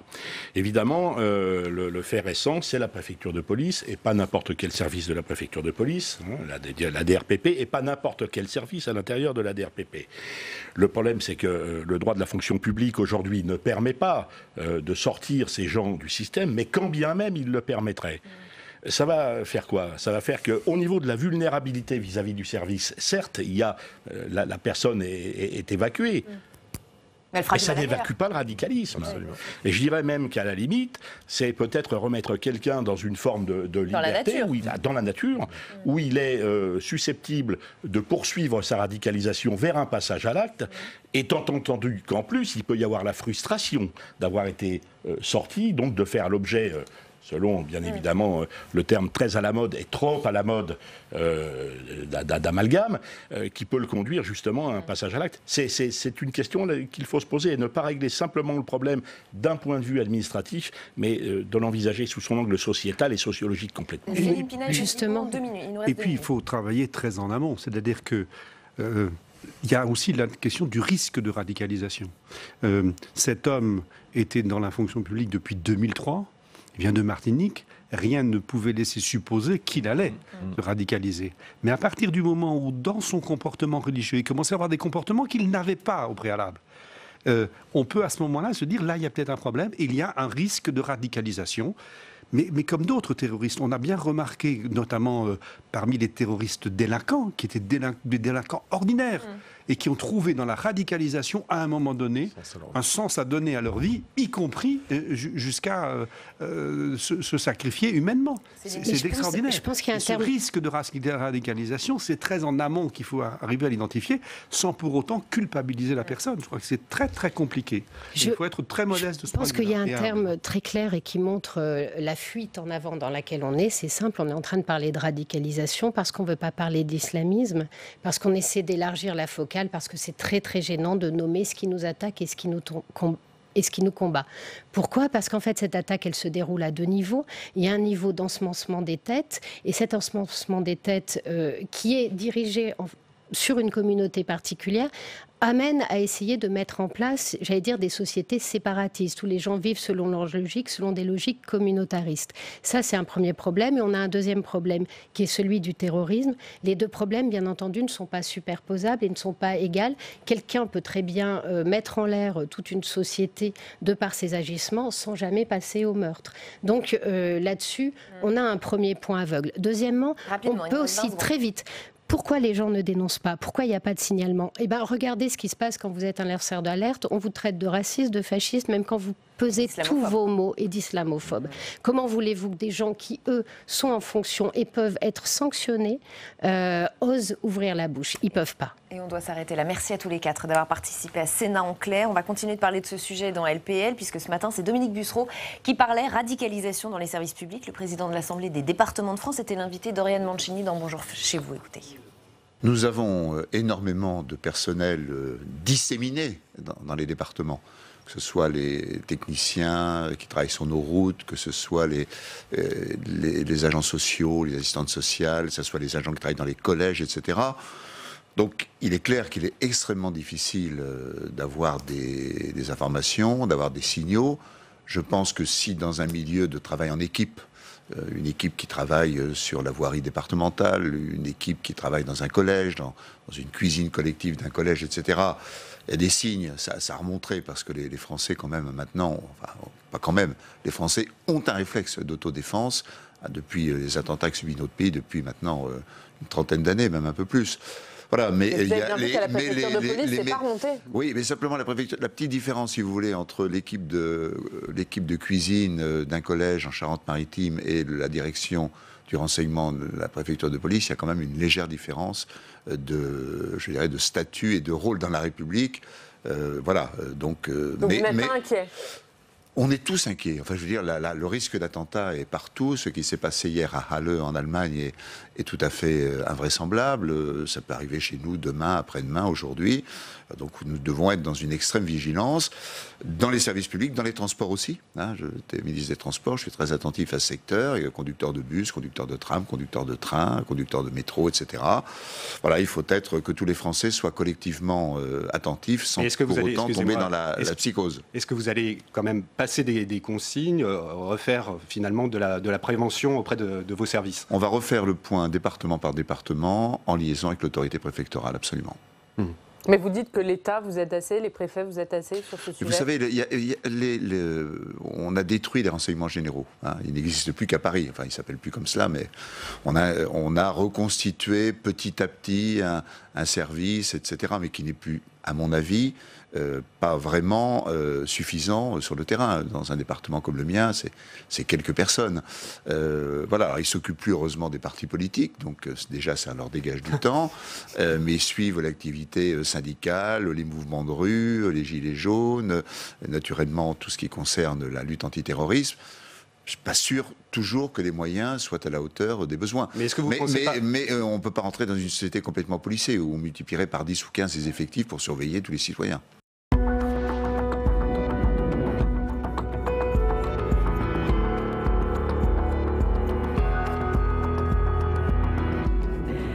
Et bienvenue sur Public Sénat, merci de nous rejoindre. Allons plus loin encore ce soir. Voici le programme. Dans le grand débat, nous reviendrons sur l'attaque de la Turquie dans le nord de la Syrie. Ankara a très vite mis ses menaces à exécution. Sauf que les condamnations sont unanimes. Les observateurs parlent d'une trahison impardonnable envers les Kurdes qui ont été un élément clé de la lutte contre Daesh. Réponse d'Erdogan cet après-midi. Il menace l'Europe d'un flux de millions de migrants. À quoi joue-t-il et que peuvent faire concrètement les Occidentaux? Hashtag ALPL si vous avez envie de réagir sur Twitter. Durant cette émission, nous irons également en salle des conférences pour recueillir les réactions des sénateurs et des sénatrices. Ce sera avec vous, Tam Tranui. Effectivement, faut-il sanctionner la Turquie? Comment? Eh bien, je poserai la question au président de la Commission de la Défense et des Affaires étrangères, Christian Cambon. Et puis nous irons dans l'hémicycle avec vous, Quentin Calmet. Et moi, je vais vous parler des indemnités des maires. C'est l'un des volets du projet de loi Lecornu qui est examiné derrière moi dans l'hémicycle. À tout à l'heure, à tous les deux. Avant cela, notre match des idées, confrontation de points de vue ce soir entre François Calfon et Agnès Verdier-Molinier. Notre premier thème, les comptes de la Sécu à nouveau dans le rouge. Et c'est Didier Migaud qui tire la sonnette d'alarme. Ici même, au Sénat, le premier président de la Cour des comptes était auditionné hier. Revenons sur ce qu'il a dit et sur les chiffres avec Sandra Cerquera. Suite aux mesures prises pour répondre à la crise des Gilets jaunes, le déficit de la sécurité sociale se creuse en 2020 pour atteindre 5,1 milliards d'euros. Le retour à l'équilibre est reporté à 2023, contrairement à ce qu'avait annoncé le gouvernement. Ce sont des décisions qui ont été prises en fin d'année, début d'année, et qui sont financées sur le compte de la sécurité sociale, l'État se servant. Et c'est la première fois qu'on puise d'un budget à un autre. Dans ce budget 2020, les hôpitaux publics, dont 6 sur 10 sont en difficulté financière, devront encore faire 800 millions d'euros d'économies. Pour les Républicains au Sénat, c'est inacceptable, au moment où notre système de santé a plus que jamais besoin d'investissement. Et on voit bien que si on n'a pas de trajectoire de visibilité pluriannuelle, on n'est pas prêt de répondre aux difficultés. D'autre part, nous avons des propositions quant aux investissements sur les hôpitaux pour voir comment on peut les résorber, et puis sur l'organisation entre la médecine de ville et l'hôpital. Et il peut y avoir des passerelles avec une vision différente par rapport au cloisonnement qu'il y a actuellement entre ces budgets séparés. Parmi les mesures phares, la réindexation des petites retraites sur l'inflation, des aides à l'installation des médecins dans les déserts médicaux, des dispositifs de lutte contre les impayés des pensions alimentaires ou encore la création d'un congé rémunéré du proche aidant. Le texte arrivera au Parlement fin octobre. Et avec nous pour le match des idées, je vous le disais, Agnès Verdier-Molinier, bonsoir, directrice de la Fondation IFRAP, auteur de En marche vers l'immobilisme, et François Calfon à ma gauche. Bonsoir François. Bonsoir. Conseiller régional d'Île-de-France, membre du bureau national du Parti socialiste et cofondateur de Gauche Nouvelle. Merci à tous les deux. Le gouvernement a, semble-t-il, fait le choix du pouvoir d'achat plutôt que du retour à l'équilibre des comptes de la Sécu. Vous dites bravo François Calfon. Non, je dis que c'est une honte. Je dis que c'est du bonneteau budgétaire de bas étage, pour la bonne et simple raison. Moi, je me souviens, j'étais au cabinet d'Elisabeth Guigou à l'époque. Le Conseil constitutionnel a censuré le gouvernement à l'époque parce que des mesures d'exonération sociale n'avaient pas été compensées. Donc j'espère qu'il y aura des recours au Conseil constitutionnel, mais c'est anticonstitutionnel que de les faire. Au-delà du droit, si j'ose dire, bref, on fait financer les mesures Gilets jaunes. En l'occurrence, ça coûte 3,3 milliards, l'ensemble des mesures Gilets jaunes payées par le budget de la sécurité sociale. Donc sur 5,2 milliards, c'est quand même une très grande proportion. J'ai envie de dire que, encore une fois, on crie au loup en disant les budgets sociaux, on nous a fait le même coup sur les retraites, sont en déficit structurel, mais qui creuse les déficits? C'est le gouvernement lui-même. Ça, c'est le premier aspect des choses. Le deuxième aspect des choses, me semble-t-il, c'est que sur la masse en question, 5,2 milliards, donc même pas 5,2 milliards, le déficit hors mesure Gilets jaunes, donc du gouvernement, on fait le calcul, c'est 5,1 milliards moins 3,3 milliards. Vous faites le calcul, pas non, nous. je le fais, mais là j'ai un problème de calcul mental. Mais c'est une invitation aux téléspectateurs. Voilà. Et tout ça dans un contexte où certes ça a été stoppé, mais de baisse continue des cotisations patronales. Donc j'ai vu que le MEDEF ralotait un petit peu. J'ai vu le communiqué du MEDEF qui est pas énorme. Et tout ça, à l'arrivée, il n'y a que des malheureux, sauf peut-être les petites pensions de retraite, parce qu'on n'a rien fait pour l'hôpital. Rien ou très peu. C'est pas ce que dit Agnès Buzyn. Elle dit, j'ai retenu d'ailleurs cette phrase, avec ce budget 2020, nous préservons l'hôpital, nous dit la ministre de la Santé. Bien sûr, on préserve. Autrement dit, en 9 langues bureaucratiques, préserver, ça veut dire ne rien faire d'offensif. Ça veut dire on a éteint le début d'incendie. Ensuite, quand on regarde dans le détail, et je ne serai pas beaucoup plus long... Vous allez peut-être laisser parler Agnès. Oui, mais je pense qu'elle pourra aller dans le sens de mes propos. On verra, en ce qui concerne l'ONDAM, c'était l'objectif national de dépenses d'assurance maladie, rien n'est fait pour contraindre de façon supplémentaire. Donc on essaie d'arranger les coûts partout en posant des rustines. Sur l'hôpital, l'autre aspect, ce serait de contraindre la médecine de ville. Alors je vois que l'ONDAM continue de dériver. Plus 5 points. Non, c'est plus. Ça continue de dériver. Mais rien n'est fait sur l'obligation de soins par la médecine de ville. Parce que ça, c'est le sujet tabou. On a peur de se prendre la médecine de ville. Et donc, on peut parler de tout ce qu'on veut sur les crédits, sur les urgences. Mais tant que chacun ne prendra pas sa part. On a eu un rapport de la Cour des comptes. Agnès ne me démentira pas sur le coût astronomique des arrêts maladie. Donc, il n'y a rien de structurel. Il n'y a que des rustines partout. Et c'est les comptes sociaux qui payent pour le pilotage à la godille, c'est plus le capitaine de pédalo, c'est balancer des images. C'est l'homme de Venise, là, comment on appelle ça? Les gondoles. On pilote des centaines de milliards d'euros à la gondole en expliquant que c'est pas de ma faute, c'est la faute des comptes sociaux, parce que c'est connu, la fraude sociale et tout ça qu'on jette en pâture, c'est le problème. En réalité, le problème, c'est l'absence de vision du gouvernement. Agnès Verdi-Moulinier. Il ne faut pas oublier non plus qu'il y a quand même une augmentation de 10 milliards en valeur des dépenses. C'est là, c'est 405, on passe à 415 milliards au total de dépenses dans la loi de financement de la sécurité sociale. Alors, c'est vrai, il y a un déficit, mais pour moi, je trouve que c'est un peu léger et rapide de dire que c'est uniquement à cause du mouvement des Gilets jaunes. Pourquoi? Parce que, certes, il y a eu des retours en arrière, mais je dirais pas que c'était des cadeaux extraordinaires non plus. Il y avait eu quand même une augmentation du taux de CSG qui est pas négligeable. Les recettes de CSG, elles ont explosé ces dernières années. On peut pas dire qu'il y ait moins de recettes. On va vers les 120 milliards et plus de recettes de CSG. C'est du jamais vu précédemment. Donc le souci numéro 1, c'est les retraites, en fait. François en a pas tellement parlé. Pourtant, ça fait partie des appels de Didier Migaud, qui appelle à faire de sérieuses économies sur les retraites et la santé. Mais oui, pourquoi? Parce que dans les 5,1 milliards de déficit, si on regarde vraiment le détail des déficits, il y a 4,1 milliards qui sont en réalité les déficits de la vieillesse et du fonds de solidarité vieillesse. Donc, voilà. Donc 4,1 milliards sur 5,1, on voit où est le problème. Le problème, ce sont les pensions. Alors, vous dites finalement, c'est lié au fait qu'on a réindexé les pensions. Alors, on ne peut pas pleurer sur le fait qu'on a réindexé les pensions. C'est quand même un peu normal d'indexer les pensions. C'est absolument anormal de dire on va geler les pensions pendant 10 ans ou 15 ans parce qu'on n'est pas capable de le financer. Ce qui est bien, et ça, François l'a dit, il faut faire des réformes structurelles. La réforme structurelle, on la connaît. Elle n'est pas compliquée. C'est quoi? C'est le report de l'âge. Voilà. Il n'y a pas d'autre chose à faire. Et imaginez qu'on va récupérer de la fiscalité, que ce soit du côté des ménages ou des entreprises, aujourd'hui, dans la situation de surfiscalisation de la France, parce que ce n'est pas parce qu'on a fait quelques renoncements à des augmentations de la fiscalité. Donc on a rétropédalé par rapport à des augmentations qui venaient d'arriver, que finalement on a changé le contexte général, qui est que à la fois les ménages et les entreprises sont surtaxés en France déjà. Hein. Donc le sujet maintenant, c'est de faire des réformes de fond. C'est sur les retraites. Sinon, on est condamné à faire du sparadrame. Mais bien sûr. Et en plus, ce qui n'a pas été dit jusqu'à maintenant, c'est que là, on parle de la loi de financement de la sécurité sociale pour 2020, mais les projections, ils disent qu'ils retournent à l'équilibre en 2023. Ouais. Non, mais attends. Si on fait rien, on ne sera jamais à l'équilibre en 2023. Et quand vous regardez 2021-2022, le déficit est très important aussi. Et ça, ce sont les prévisions qu'on a d'ores et déjà. Donc, il est temps d'agir. Pas d'attendre 2025, d'agir tout de suite sur l'âge de départ à la retraite et de se poser aussi la question de la réforme de l'hôpital, parce qu'il y a quand même un sujet. C'est clair que sur la santé, il y a aussi un sujet et qu'on pourrait dépenser moins sur l'hôpital, mais ça demande effectivement de revoir complètement notre façon de penser. C'est-à-dire ne pas envoyer tout le monde aux urgences. Mais ça pose, parce que vous avez un tabou là-dessous. Ça pose la question de la médecine de ville. Oui, et la médecine mais j'ai pas de tabou, hein, j'allais en parler. Mais avoir une médecine de ville si vous voulez, les urgences et l'hôpital n'ont qu'un effet de report, en réalité, et notamment les urgences, de toute cette médecine de ville qui ne se fait pas, et de la permanence des soins qui ne se fait pas.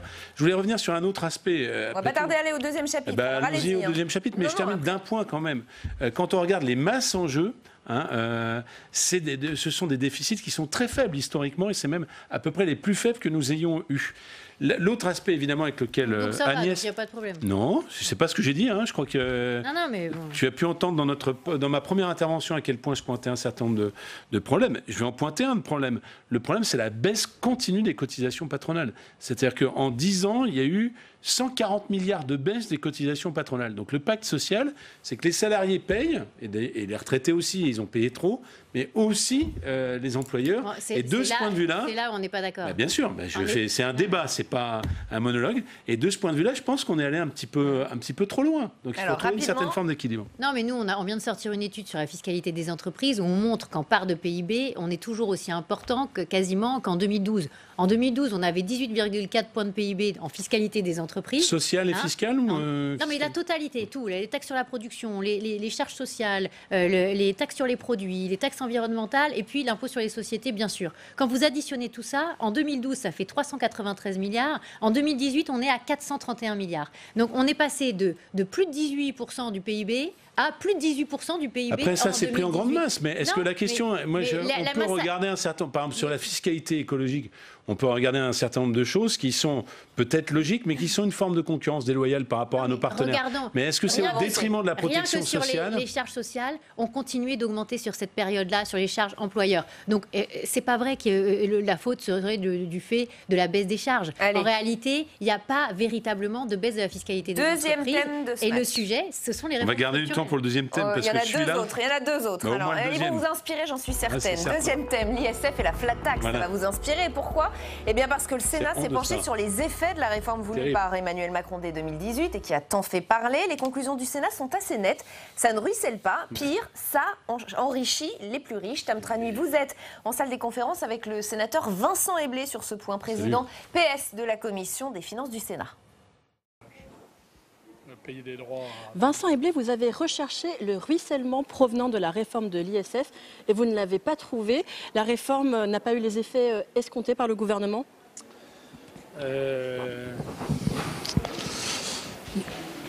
Du ruissellement, nous n'en avons pas vu. Certains qui l'espéraient ont dit qu'il était trop tôt pour faire un diagnostic et que certainement le ruissellement allait venir plus tard. Mais c'est juste la confirmation que pour le moment, on n'en voit pas. Nous avons conduit ou fait conduire un certain nombre d'études, en particulier par un organisme, l'Institut des politiques publiques, qui est un organisme adossé au milieu universitaire, absolument indépendant de tout pouvoir politique, et qui a confirmé que ce qu'on appelle le ruissellement, c'est-à-dire le réinvestissement dans l'économie française, dans l'économie réelle, dans les entreprises, des sommes économisées par les contribuables à très haut niveau de patrimoine, on n'en constate pas dans l'état actuel, et même ils pensent au vu de réformes antérieures, qu'il n'y a pas de lien direct entre le niveau d'investissement et, je dirais, l'ensemble des dispositifs légaux ou réglementaires qui régissent la fiscalité du patrimoine. Est-ce que cette réforme de la transformation de l'ISF en IFI n'a pas eu tout de même valeur de signal pour freiner les départs ou même pour faire revenir des personnes fortunées?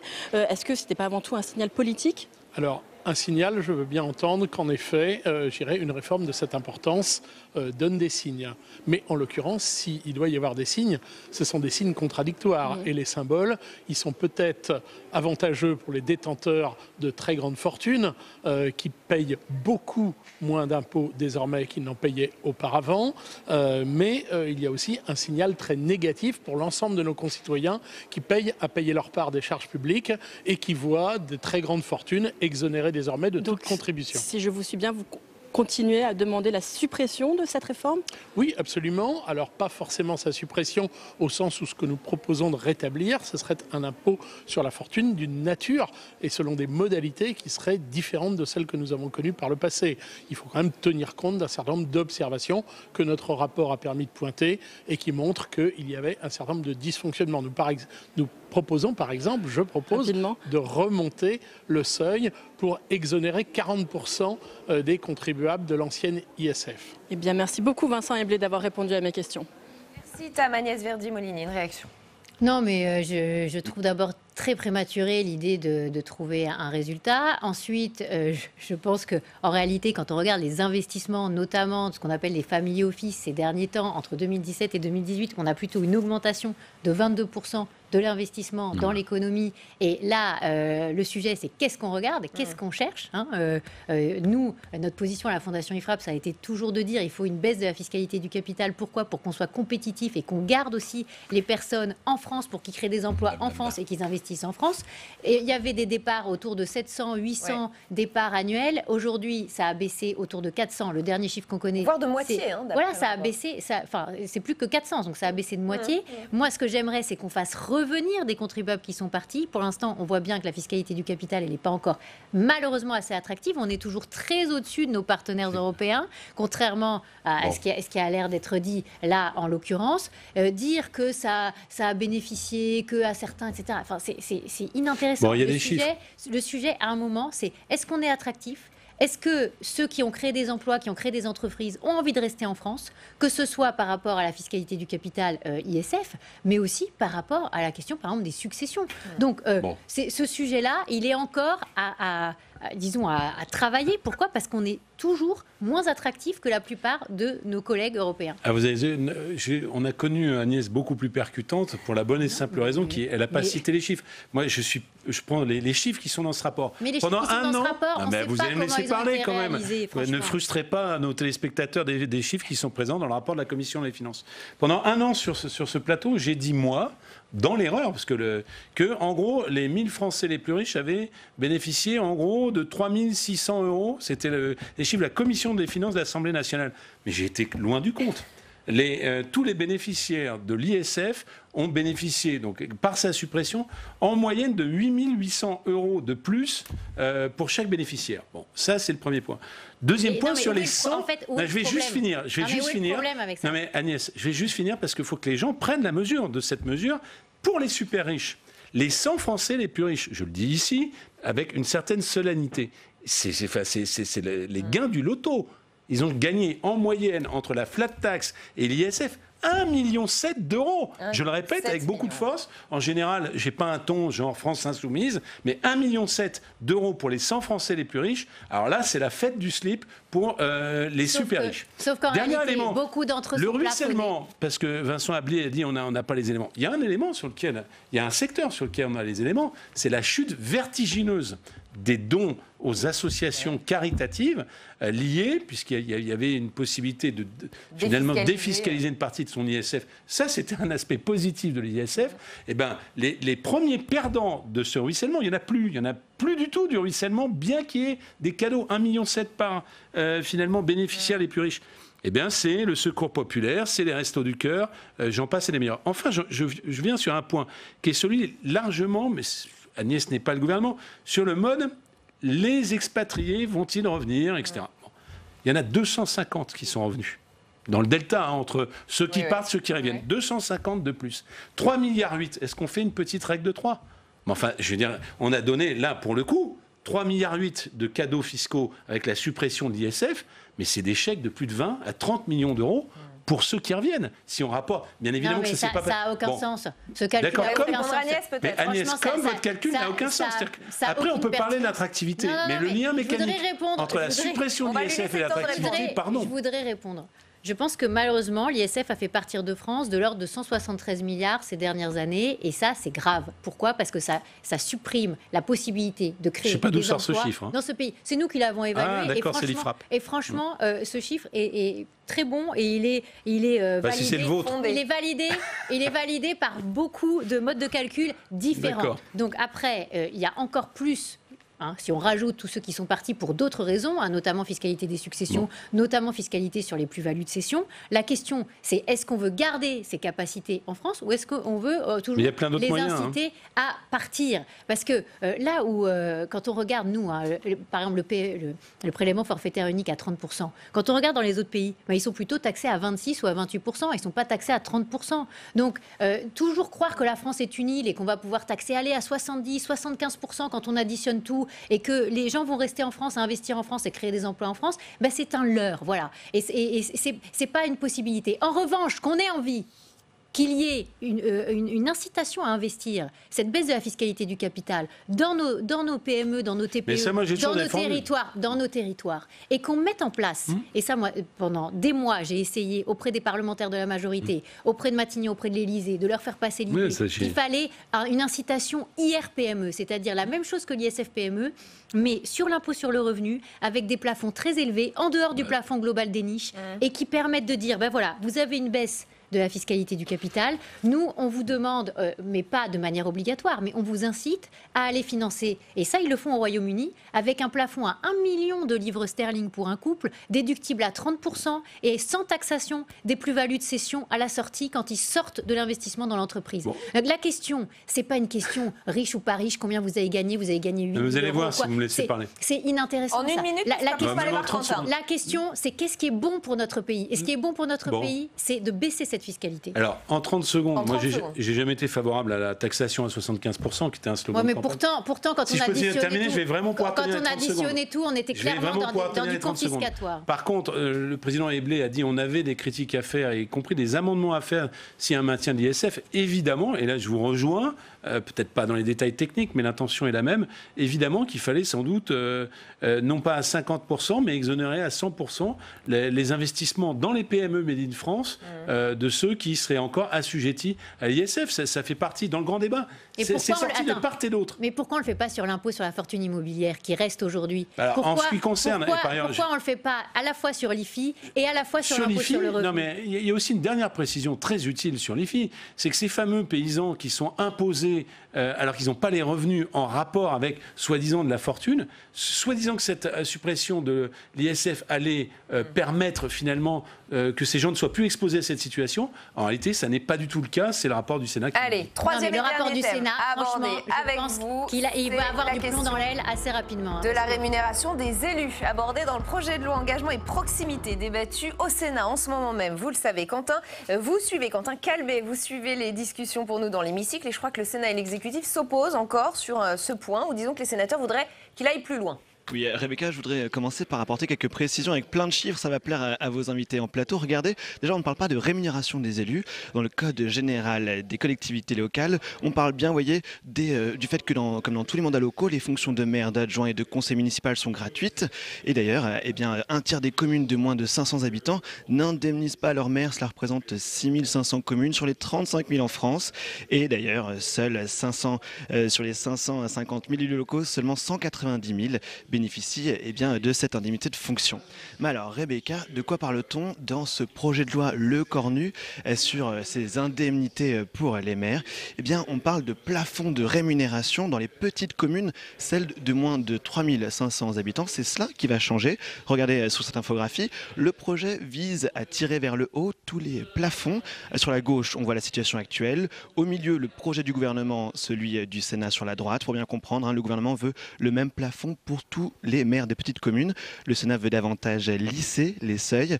Dernier détail, il ne s'agit pas de nouvelles dotations de l'État, ce sont bien les maires qui devront faire voter ces augmentations par leur conseil municipal. Compliqué lorsqu'on vient d'être élu ou réélu et que les budgets sont constants. Certains sénateurs ont même dit qu'il y avait un peu d'hypocrisie de la part du gouvernement lorsqu'il dit que les maires seront mieux indemnisés. Merci beaucoup, Quentin. Oui, François Calfon, vous dites oui, effectivement. Non, mais je suis d'accord avec ce qui a été dit par les sénateurs, mais au-delà de ça, prenons un peu de hauteur. On a un pays qui souffre de l'implosion de ses corps intermédiaires, quel que soit ce qu'on en dit, la nécessité de les réformer, je ne reviendrai pas dessus. Il y a une crise des vocations terrible. Là, on parle que simplement des petites communes. Indemnité, tout ça, c'est un joli mot, mais celui qui est agriculteur, celui qui est fonctionnaire retraité, etc., en tout cas ceux qui travaillent, c'est sur leur temps de travail, quand l'employeur l'accepte, même s'il y a des lois qui sont censées le protéger, qu'ils le font. Donc on voit bien, là j'ai vu le projet du gouvernement pour les plus petites communes, 660 €. Et votre journaliste dit qu'il y a un tiers des communes qui n'aiment même pas d'indemnité. Donc tout ça n'est pas très sérieux. Et ce qui est encore moins sérieux, et je ne serai pas plus long que ça, parce qu'on était long sur les autres sujets, c'est encore une fois de faire, de faire la poche des collectivités locales. Pourquoi ? Parce qu'au fond, on renvoie la patate chaude. C'est-à-dire que le maire qui sera élu va faire voter comme délibération le fait qu'il peut aller au taquet de ce que permet la loi. Mais évidemment, il sera face à ses électeurs.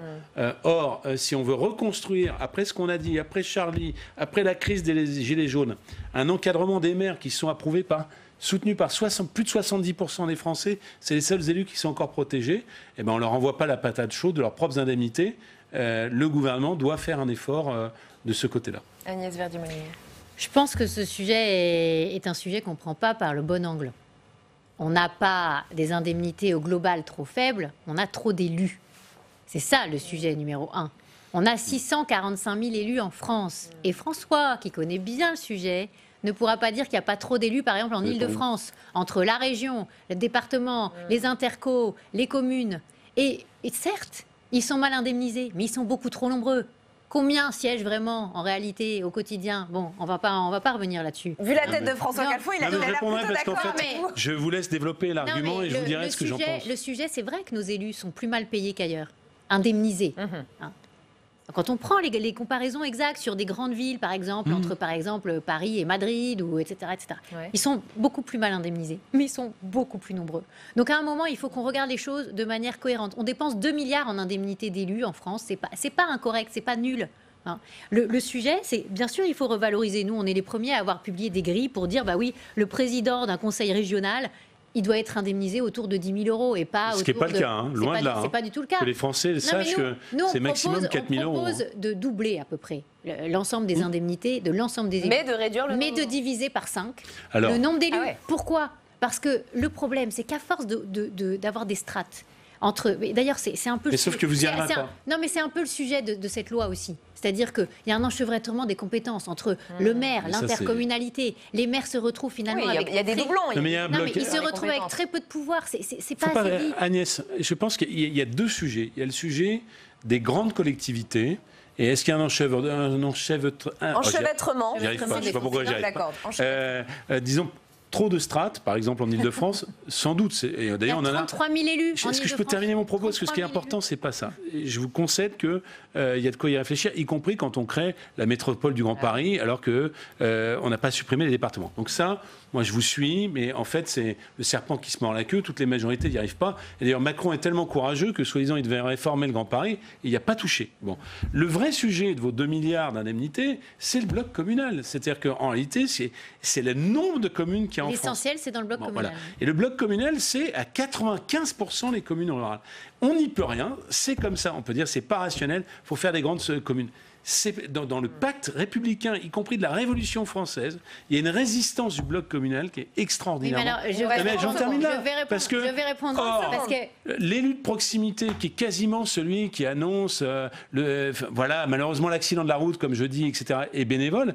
c'est à 95% l'élu rural. Allez, Disons que le manque de courage, il est partagé depuis des générations d'élus. Pourquoi ? C'est vrai, je dis pas le Parce contraire. qu'on a toujours dit qu'on avait trop de communes en France, on en a encore 35 000 aujourd'hui. On a créé les intercommunalités qui étaient censées remplacer petit à On n'y petit arrive les pas, communes. c'est vrai. Et en réalité, on ne l'a pas fait. Donc à un moment, plutôt que de chouiner en disant c'est horrible, qu'est-ce qui va financer, disons-nous qu'on a 2 milliards d'euros d'indemnités à répartir et réfléchissons à comment on fait pour que l'ensemble du territoire soit correctement maillé, que les Français soient correctement représentés et que finalement, il y ait une meilleure indemnisation des élus. Merci à tous les deux. La suite d'Allons plus loin, c'est notre grand débat. On va prendre le temps de s'arrêter sur l'offensive turque dans le nord de la Syrie. Tout a été très vite, depuis l'annonce d'un retrait américain partiel. Erdogan a sauté sur l'occasion pour faire ce qu'il voulait faire depuis des années, mais les condamnations pleuvent et pour cause. Ces cibles sont ceux-là même qui nous ont aidés à combattre Daesh, à savoir les Kurdes. Les Occidentaux vont-ils agir très concrètement pour sauver leurs alliés kurdes ? On va prendre le temps de se poser les bonnes questions ce soir après ce sujet de Cécile Sixou. Il n'a pas apprécié les critiques et menace d'ouvrir les portes de l'Europe à 3 600 000 migrants. Recep Erdogan, le président turc, a été condamné par l'ensemble de la communauté internationale pour l'opération militaire qu'il a lancée à la frontière turco-syrienne. Depuis 2 jours, il bombarde par les airs et par voie terrestre les villes frontalières du nord de la Syrie, jetant sur les routes de l'exode des milliers de civils kurdes syriens. Un passage à l'acte qui s'est joué dimanche dernier après l'annonce de Donald Trump de retirer les troupes américaines de la région. Un retrait interprété par Ankara comme le feu vert des États-Unis pour lancer une opération militaire. Mais aujourd'hui, Donald Trump se défend d'avoir donné son accord et menace à son tour Recep Erdogan. Il pourrait le faire d'une manière douce, il pourrait le faire d'une manière très dure, et s'il le fait injustement, il va payer un prix économique fort. Je vais détruire son économie si cela se produit.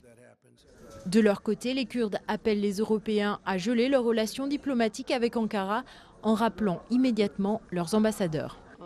Il y a de grosses réactions de la part de l'Union européenne. Mais nous ne serons satisfaits que lorsque ces réactions se traduiront par des actes. Emmanuel Macron condamne également l'offensive turque. Il appelle Ankara à y mettre un terme le plus rapidement possible. Avec nous pour le grand débat d'Allons plus loin, Maya Kadra, bienvenue. Vous êtes journaliste, vous avez notamment travaillé pour L'Orient le Jour, vous avez obtenu le prix du journalisme francophone dans les zones de conflit pour votre reportage sur les réfugiés syriens. Et vous êtes professeur à l'IPAG, Institut de préparation à l'administration et à la gestion. Nous attendons également Renaud Girard, mais Guillaume Perrier est avec nous, journaliste spécialiste du Moyen-Orient, auteur de Dans la tête de Recep Tayyip Erdogan. Et enfin Richard Verlier est également avec nous, correspondant à Paris du quotidien suisse Le Temps et spécialiste des questions européennes et internationales dans leur ensemble. Merci beaucoup d'être ici. Si on doit un peu interpréter ce qui se passe, peut-être Maya Kadra, vous d'abord, finalement la Turquie a fait ce qu'elle a toujours rêvé de faire, en tout cas depuis longtemps, et Donald Trump lui a juste donné une occasion rêvée, c'est comme ça qu'on peut dire, une décision totalement inconséquente de Donald Trump. Oui, mais l'effet de surprise, je pense qu'il est un peu amplifié par les médias parce que Donald Trump a déjà annoncé cette mesure il y a 9 mois et ça a mené à la démission de Jim Mattis, qui était le ministre de la Défense. Donc on s'attendait à tout ça et le rêve d'Erdogan, c'était depuis longtemps d'avancer de 30 km dans le territoire syrien. Donc ceux qui suivent vraiment le dossier syrien et ce qui se passe au niveau de cet équilibre régional, militaire et sécuritaire en Syrie, ils s'attendaient à de telles mesures parce que le retrait américain a commencé en décembre 2018. Alors pourquoi ce coup d'accélération alors? Pourquoi soudain? Il n'y a pas de coup d'accélération, mais c'est surtout une grande déception pour les Kurdes qui se sont battus avec beaucoup de vaillance contre Daesh et contre tous les djihadistes dans le nord de la Syrie. Donc c'est ça le grand effet de surprise. C'est plus un sentiment de trahison, mais en même temps, ça s'inscrit dans le processus de la paix, enfin paix entre guillemets, parce qu'il n'y a pas de véritable paix en Syrie, et de tous les pourparlers qui se sont passés à l'ONU, notamment entre le régime syrien et toutes les factions fréristes et les groupes de l'opposition syrienne. Ils se sont mis d'accord sur une nouvelle constitution syrienne. Et donc, ça ça, c'était l'antichambre un peu de tout ce qui se passe maintenant. On s'attendait donc à ce retrait américain. Il y a toujours dans les 200 soldats américains dans le nord de la Syrie, dans les zones kurdes, contrôlées par les Kurdes et par les Turcs. Mais on s'attendait à tout ça. Mais justement, Guillaume Perrier, cette zone tampon que souhaite créer Erdogan, la Turquie, est-ce que ça, c'est un prétexte ou est-ce que ça a de vrais fondements? On parle d'une zone tampon, d'une zone de sécurité où la Turquie voudrait accueillir les 3,6 millions de réfugiés syriens. C'est un prétexte? C'est bidon, pour le dire vulgairement? Non, c'est pas bidon, c'est une réelle ambition du côté turc. Alors, l'ambition n'est pas d'accueillir 3,6 millions de réfugiés. Il a parlé de relocaliser 2 à 3 millions au maximum. D'abord 1 million. L'ambition de la Turquie, si vous voulez, c'est effectivement de coloniser, disons les choses, le nord de la Syrie, d'y installer son pouvoir, d'y installer des milices qui lui sont favorables, et de construire des villes entièrement sorties du ex nihilo du sol pour reloger un certain nombre de réfugiés syriens qu'elle accueille sur son sol. Alors, de réfugiés d'ailleurs, employons les bons mots, les Syriens ne sont pas des réfugiés en Turquie. Réfugiés, c'est un statut protecteur. En Turquie, ils n'en ont pas le statut. Ce sont des invités temporaires. Et justement, c'est ce qui explique aussi pourquoi la Turquie, les invités temporaires, aujourd'hui, elle veut les raccompagner à sa frontière. Si vous voulez, l'opinion turque, toute tendance politique confondue, est aujourd'hui, comme en Europe, très hostile à l'accueil des migrants syriens. Ça coûte très cher à l'économie turque. Et donc aujourd'hui, il y a un impératif interne pour Recep Tayyip Erdogan, qui est de renvoyer les Syriens dans leur pays, plus que l'impératif sécuritaire qui est brandi contre les Kurdes. Avec des intérêts très personnels, Renaud Girard, puisque vous venez de nous rejoindre, grand reporter au Figaro, spécialiste des questions internationales, auteur de Quelle diplomatie pour la France, est-ce qu'on peut y voir aussi, et on l'entend assez peu, mais est-ce qu'il y a ça derrière les intentions d'Erdogan de se refaire une santé politique parce qu'il est fragilisé en interne? Oui, effectivement, de faire une opération militaire, en tout cas de montrer des images des chars turcs qui pénètrent dans cette région. Donc là, on est à l'est, si vous voulez, de Kobané. C'est une région qui est extrêmement plate, c'est plat comme l'Île-de-France, donc c'est assez facile de pénétrer avec l'armée turque. Évidemment, ça fait un petit cocorico turc, ça passe en boucle sur les télévisions d'État turques et ça peut le consolider. Ceci dit, c'est pas de tout repos parce que les 70 000 soldats du YPD, enfin des forces kurdes, vous savez, c'est progressiste. Tout le monde connaît les femmes là, qui ne portent pas le voile, qui sont aussi dans des brigades de femmes. Il y a aussi des hommes. C'est surtout des hommes, mais il y a quelques femmes. C'est évidemment une armée, on finit par l'oublier. Une armée entièrement, surtout composée d'hommes, de peshmerga, de combattants, mais il y a aussi des unités féminines. On en parle beaucoup en ce moment avec le film de Caroline je disais ça simplement pour montrer que c'était des gens qui n'étaient pas, c'était pas du tout des islamistes. Contrairement aux frères musulmans Erdogan ou contrairement aussi aux islamistes que Erdogan a l'intention de mettre dans cette zone du nord de la Syrie, puisqu'il emmène avec lui 18 000 combattants qui sont pour la plupart membres des rebelles syriens d'obédience islamiste, qu'on a vu déjà à l'œuvre d'ailleurs à Afrin. Afrin, c'est l'ouest, n'est-ce pas, de cette bande nord, tout à fait de l'ouest, que Erdogan a reconquis un peu plus d'1 an. Mais ça ne va pas être facile parce qu'il y a un retournement de l'opinion américaine en ce moment, après que Trump semblait lâcher complètement les Kurdes syriens. Et là, non seulement les démocrates, mais les républicains américains se sont rebellés, se rebellent contre Trump, et Trump va devoir céder. Et il est en train de céder, et c'est lui, il a le pouvoir de signifier la fin de la récréation à Erdogan. Richard Verly. Oui, d'abord une mauvaise phase politique pour Trump quand même, parce que tout à l'heure vous disiez que tout cela était prévu, qu'on pouvait s'y attendre. La réalité, c'est qu'en ce moment, il n'a pas la main, Donald Trump. Les décisions qu'il prend, c'est en train de lui retomber dessus gravement. On pense évidemment à la conversation téléphonique avec le président ukrainien, et cette décision, comme le disait Renaud, on voit bien qu'il y a un mouvement aux États-Unis, parce qu'il ne faut quand même pas oublier une chose, c'est que les Kurdes ont un vrai réseau international, ils ont des amis bien disposés dans un certain nombre de pays qui vont évidemment s'activer pour défendre leur cause. L'autre considération, c'est l'Europe. Et là, je dois dire que c'est quand même tragique de voir que l'Europe semble totalement prise au dépourvu, y compris la France qui pourtant a des forces spéciales sur le terrain. Alors que s'est-il passé? Est-ce qu'en réalité, c'est toujours très difficile de savoir ce qui se passe vraiment, est-ce qu'en réalité les services français étaient informés de la décision de Donald Trump et qu'en fait les interventions d'Emmanuel Macron, etc., sont quelque part un peu coordonnées, ou est-ce que vraiment la France a été prise au dépourvu devant l'attitude de son allié américain? Et dans ce cas, c'est grave, ça prouve une fois de plus, d'autres conflits l'ont montré, on pense au Vietnam il y a de nombreuses années, on pense à l'Afghanistan, on pense à l'Irak, eh bien il ne faut pas faire confiance à l'allié américain. Alors sur le plan diplomatique, la Turquie s'est en effet attiré les foudres de tous, des occidentaux de la coalition et même de ses proches alliés. Paris a convoqué en urgence un conseil de sécurité de l'ONU, il a convoqué l'ambassadeur de Turquie, l'Union européenne menace de couper les financements de la Turquie, des sénateurs américains proposent des sanctions draconiennes. Alors là, ce sont les mots. Qu'en est-il des actes? Faut-il sanctionner très concrètement la Turquie et si oui, comment? Je vais vous poser la question dans un instant. On va d'abord s'interroger sur ce point avec Christian Cambon qui est en salle des conférences avec vous, Tam Trani, président de la Commission des Affaires étrangères au Sénat. La communauté internationale est unanime pour condamner la Turquie. Faut-il aller plus loin? Faut-il passer aux actes? Et comment sanctionner la Turquie? Déjà, c'est une condamnation que nous reprenons à notre compte parce que cette décision est absolument incompréhensible. Elle aura des conséquences tragiques pour cette région, alors que la coalition avait tenté d'apporter un peu d'apaisement dans cette région. La décision de M. Erdogan d'envahir cette bande de la frontière nord de la Syrie est un élément qui vient perturber et créer beaucoup de dangers et de perturbations dans cette région. Et donc nous la condamnons bien évidemment, comme le monde entier la condamne. Et j'ajoute une incompréhension de la part de la position du président américain, qui, une fois de plus... qui a eu des propos assez surréalistes, disant que les Kurdes n'ont pas aidé les États-Unis lors du débarquement en Normandie.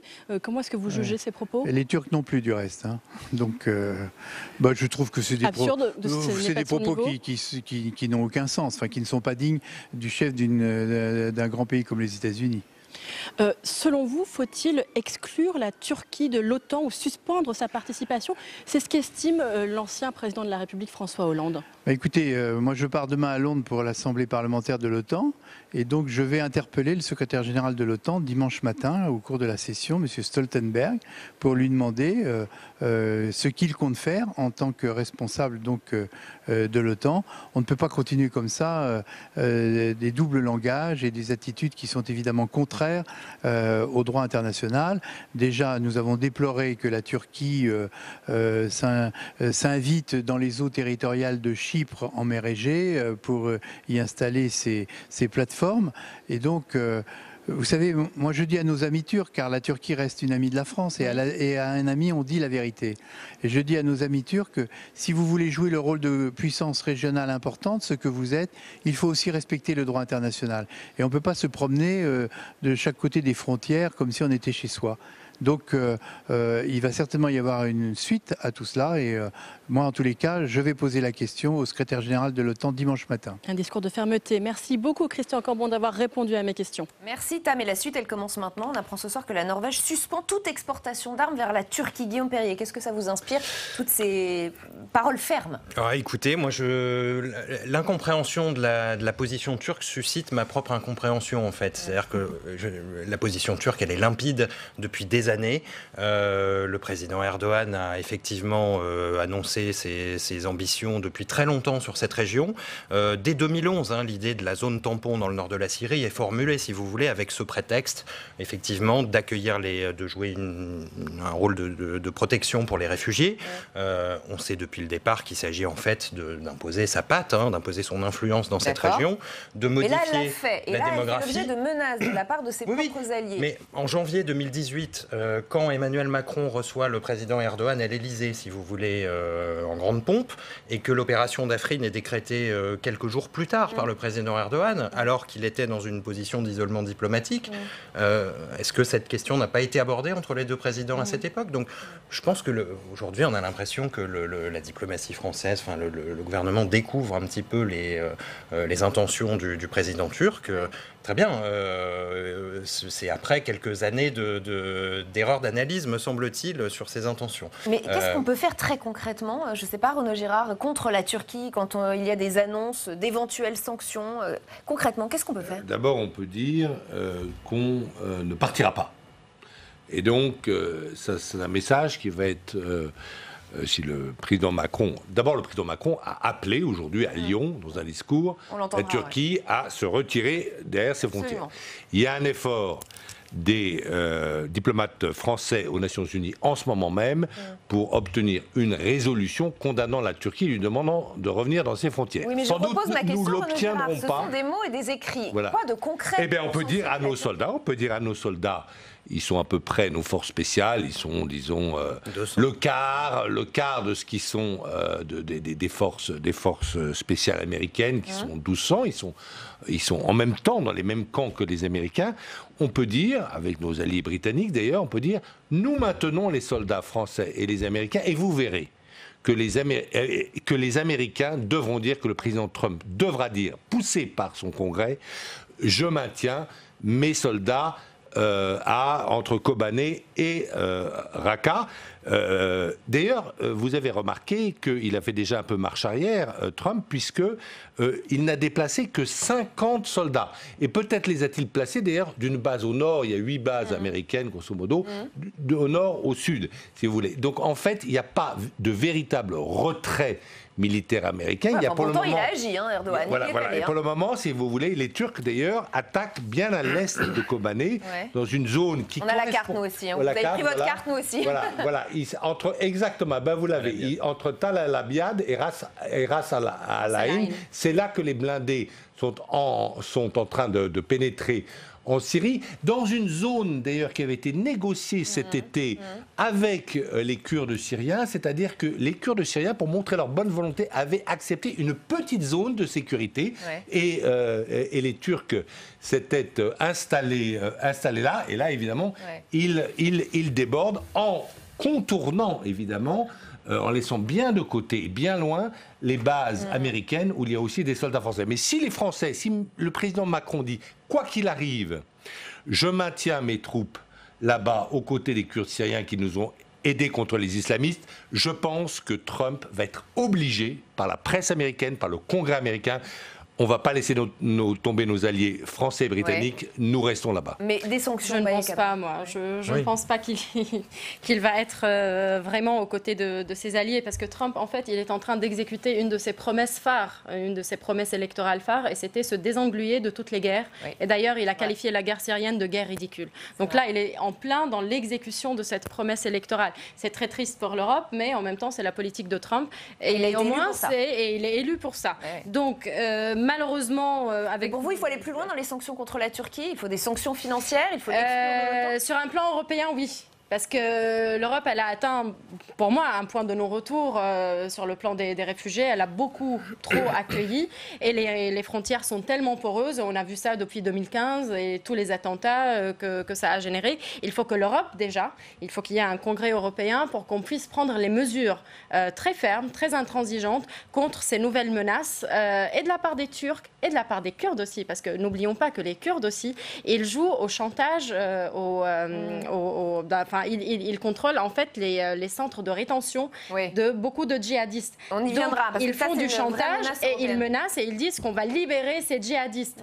On va les lâcher contre les Européens, on va les lâcher contre les Turcs, on va les lâcher contre tout le monde. Donc il faut que l'Europe soit bien immunisée contre et la menace kurde de revanche et la menace turque. Si vous le voulez bien, préciser pour les téléspectateurs quand même que Erdogan, le président turc, a déjà exprimé une menace cet après-midi. Il a dit qu'il allait, que si les Européens qualifiaient l'opération d'invasion, il allait nous envoyer 3 600 000 réfugiés. Ça fait 3 ans qu'il le fait. 3 ans. Il se passe pas une semaine. Que je voudrais aborder juste après. Je voudrais quand même juste je vais vous poser à vous la question, Richard Verly. Faut-il exclure la Turquie de l'OTAN? C'est une option pour certains. À cette question, François Hollande a répondu dans Le Parisien aujourd'hui. Non, mais suspendre sa participation. Le statu quo serait intenable. Comment admettre qu'un pays qui est dans une alliance avec nous puisse attaquer une force qui a été notre principal partenaire contre Daesh? Moi, je voudrais entendre si oui ou non il y a des sanctions possibles contre la Turquie ou si en fait la communauté internationale est totalement impuissante. Alors, au sein de l'OTAN, moi, je vois très difficilement des sanctions se mettre en place d'une façon aussi rapide contre la Turquie. Je ne crois pas, parce que les intérêts stratégiques de l'OTAN en Turquie et dans l'autre sens sont extrêmement importants. Donc un pays peut faire je ce qu'il crois, veut. non, je pense beaucoup plus à ce que disait Renaud, c'est-à-dire qu'il y a un moment donné où les alliés peuvent se concerter, les alliés au sein de l'OTAN, à commencer par les États-Unis, la France et d'autres, peuvent se concerter pour avoir une action commune vis-à-vis de la Turquie, mais sanctionner la Turquie, n'oublions pas que ça poserait d'autres questions, d'autres difficultés, et je ne crois pas qu'il soit en ce moment dans une crise qui se mesure, je dirais, au jour le jour, quasiment à la minute par minute.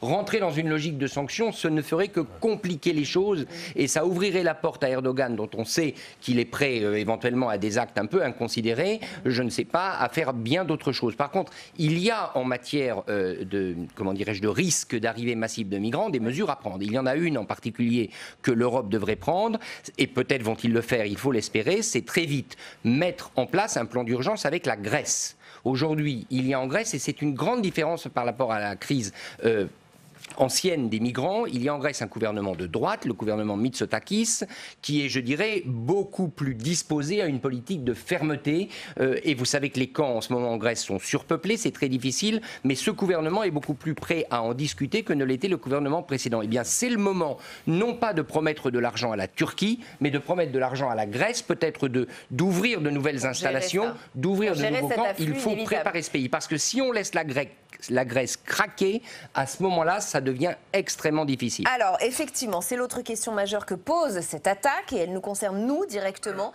C'est le risque terroriste pour nous, Européens. C'est ce que dit Jean-Yves Le Drian. C'est aussi ce que dit Emmanuel Macron. Écoutez.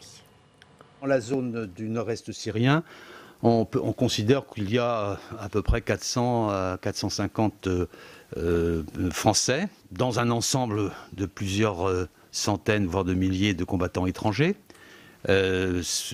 Certains dans des camps, d'autres prisonniers. Vous avez entendu Jean-Yves Le Drian, on va entendre Emmanuel Macron maintenant. Je condamne avec la plus grande fermeté l'offensive militaire unilatérale qui est en cours en Syrie. Et j'appelle la Turquie à y mettre un terme le plus rapidement possible. Aujourd'hui, la Turquie est en train d'oublier que la priorité de la communauté internationale en Syrie est la lutte contre Daesh et le terrorisme. Est en train de faire courir un risque humanitaire à des millions de personnes. Et ce risque, le risque d'aider Daesh à reconstruire un califat, et ce risque humanitaire, c'est la responsabilité seule que prend la Turquie devant le reste de la communauté internationale. Je n'ai rien d'autre à dire sur ce sujet. Alors, pourquoi existe-t-il ce risque très concrètement? Regardez ce que nous dit un responsable kurde dans Le Monde. Avec le chaos d'une attaque turque, les djihadistes étrangers, dont de nombreux Français que nous détenons dans nos prisons, pourraient s'échapper. De combien de personnes parle-t-on exactement? C'est ce que vous avez entendu juste avant dans la voix de Jean-Yves Le Drian, qui donnait cette réponse en mai dernier lors d'une audition à l'Assemblée, où il nous disait, et je le cite, on ne va pas le réécouter, dans la zone du nord-est syrien, on considère qu'il y a à peu près 400 à 450 Français dans des camps, d'autres prisonniers, dont des enfants. Guillaume Perrier, 400 à 450 personnes qui, en gros, seraient des bombes à retardement? Beaucoup plus que ça, parce qu'il n'y a pas que des Français, donc c'est plusieurs milliers. Donc oui, effectivement, cette zone aujourd'hui, mais si vous voulez, c'est aussi une des contradictions de la position politique française, c'est que si on veut enlever ce pouvoir de chantage à la Turquie aujourd'hui, parce qu'après les migrants, ça va devenir les djihadistes qui vont devenir une arme de menace du président Erdogan par rapport aux Européens, si on veut lui enlever cette arme, il y a une solution toute trouvée, c'est de rapatrier ces djihadistes et de les faire juger en France, plutôt que d'en faire une arme de négociation, si vous voulez. Si on les laisse sur place dans cette situation, ils deviennent inévitablement un moyen de pression, une monnaie d'échange, aux mains que ça soit des Kurdes, demain du régime syrien, de la Turquie ou d'une autre force, ou de l'Irak, ou que sais-je. Donc il y a un moyen très simple de résoudre ce problème, c'est effectivement de rapatrier, de juger et d'avoir une position un peu plus rationnelle par rapport à cette question-là. Si vous voulez, à partir du moment où on a voulu balayer sous le tapis syrien cette question de la justice des djihadistes, on a aussi éventuellement accepté d'en payer les conséquences un jour, et aujourd'hui il va falloir assumer. On commence à le payer dès aujourd'hui. Richard Verlet.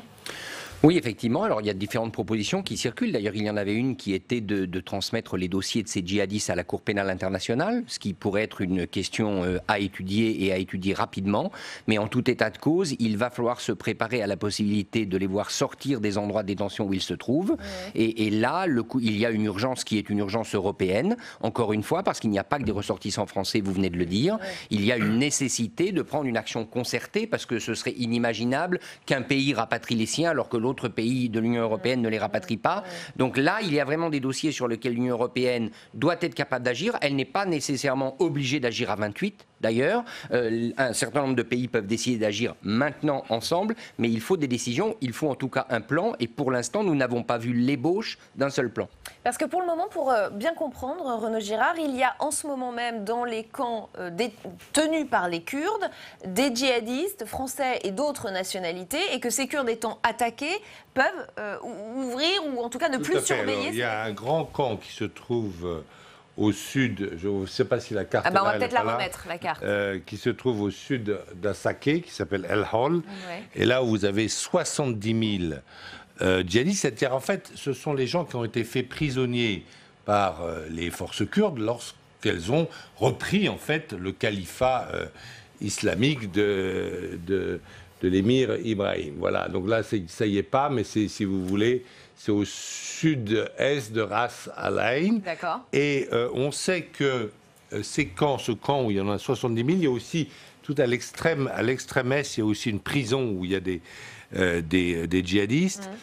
On sait que sur ce camp très important de 70 000 personnes, il y avait, les gardiens sont restés là, mais il y avait aussi des forces spéciales de Peshmerga, de Kurdes donc, qui sont partis, qui sont en fait des forces anti-émeutes à l'intérieur de ce camp, et elles ont rejoint le front évidemment pour faire face à l'offensive turque. Donc effectivement, il y a un réel danger. Que c'est, je ne les qualifierais pas personnellement de français, parce que pour moi, un français, c'est quelqu'un qui adhère aux valeurs françaises.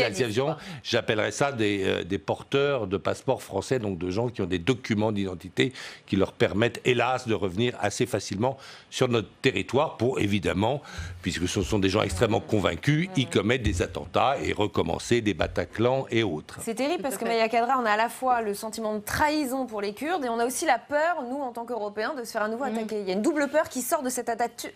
Tout à fait. Et je suis à 100% d'accord avec Monsieur Girard, en fait, parce que ce sont de véritables bombes à retardement. C'est un nouveau Bataclan, malheureusement, qui se profile à l'horizon si jamais on a cette menace qui se concrétise.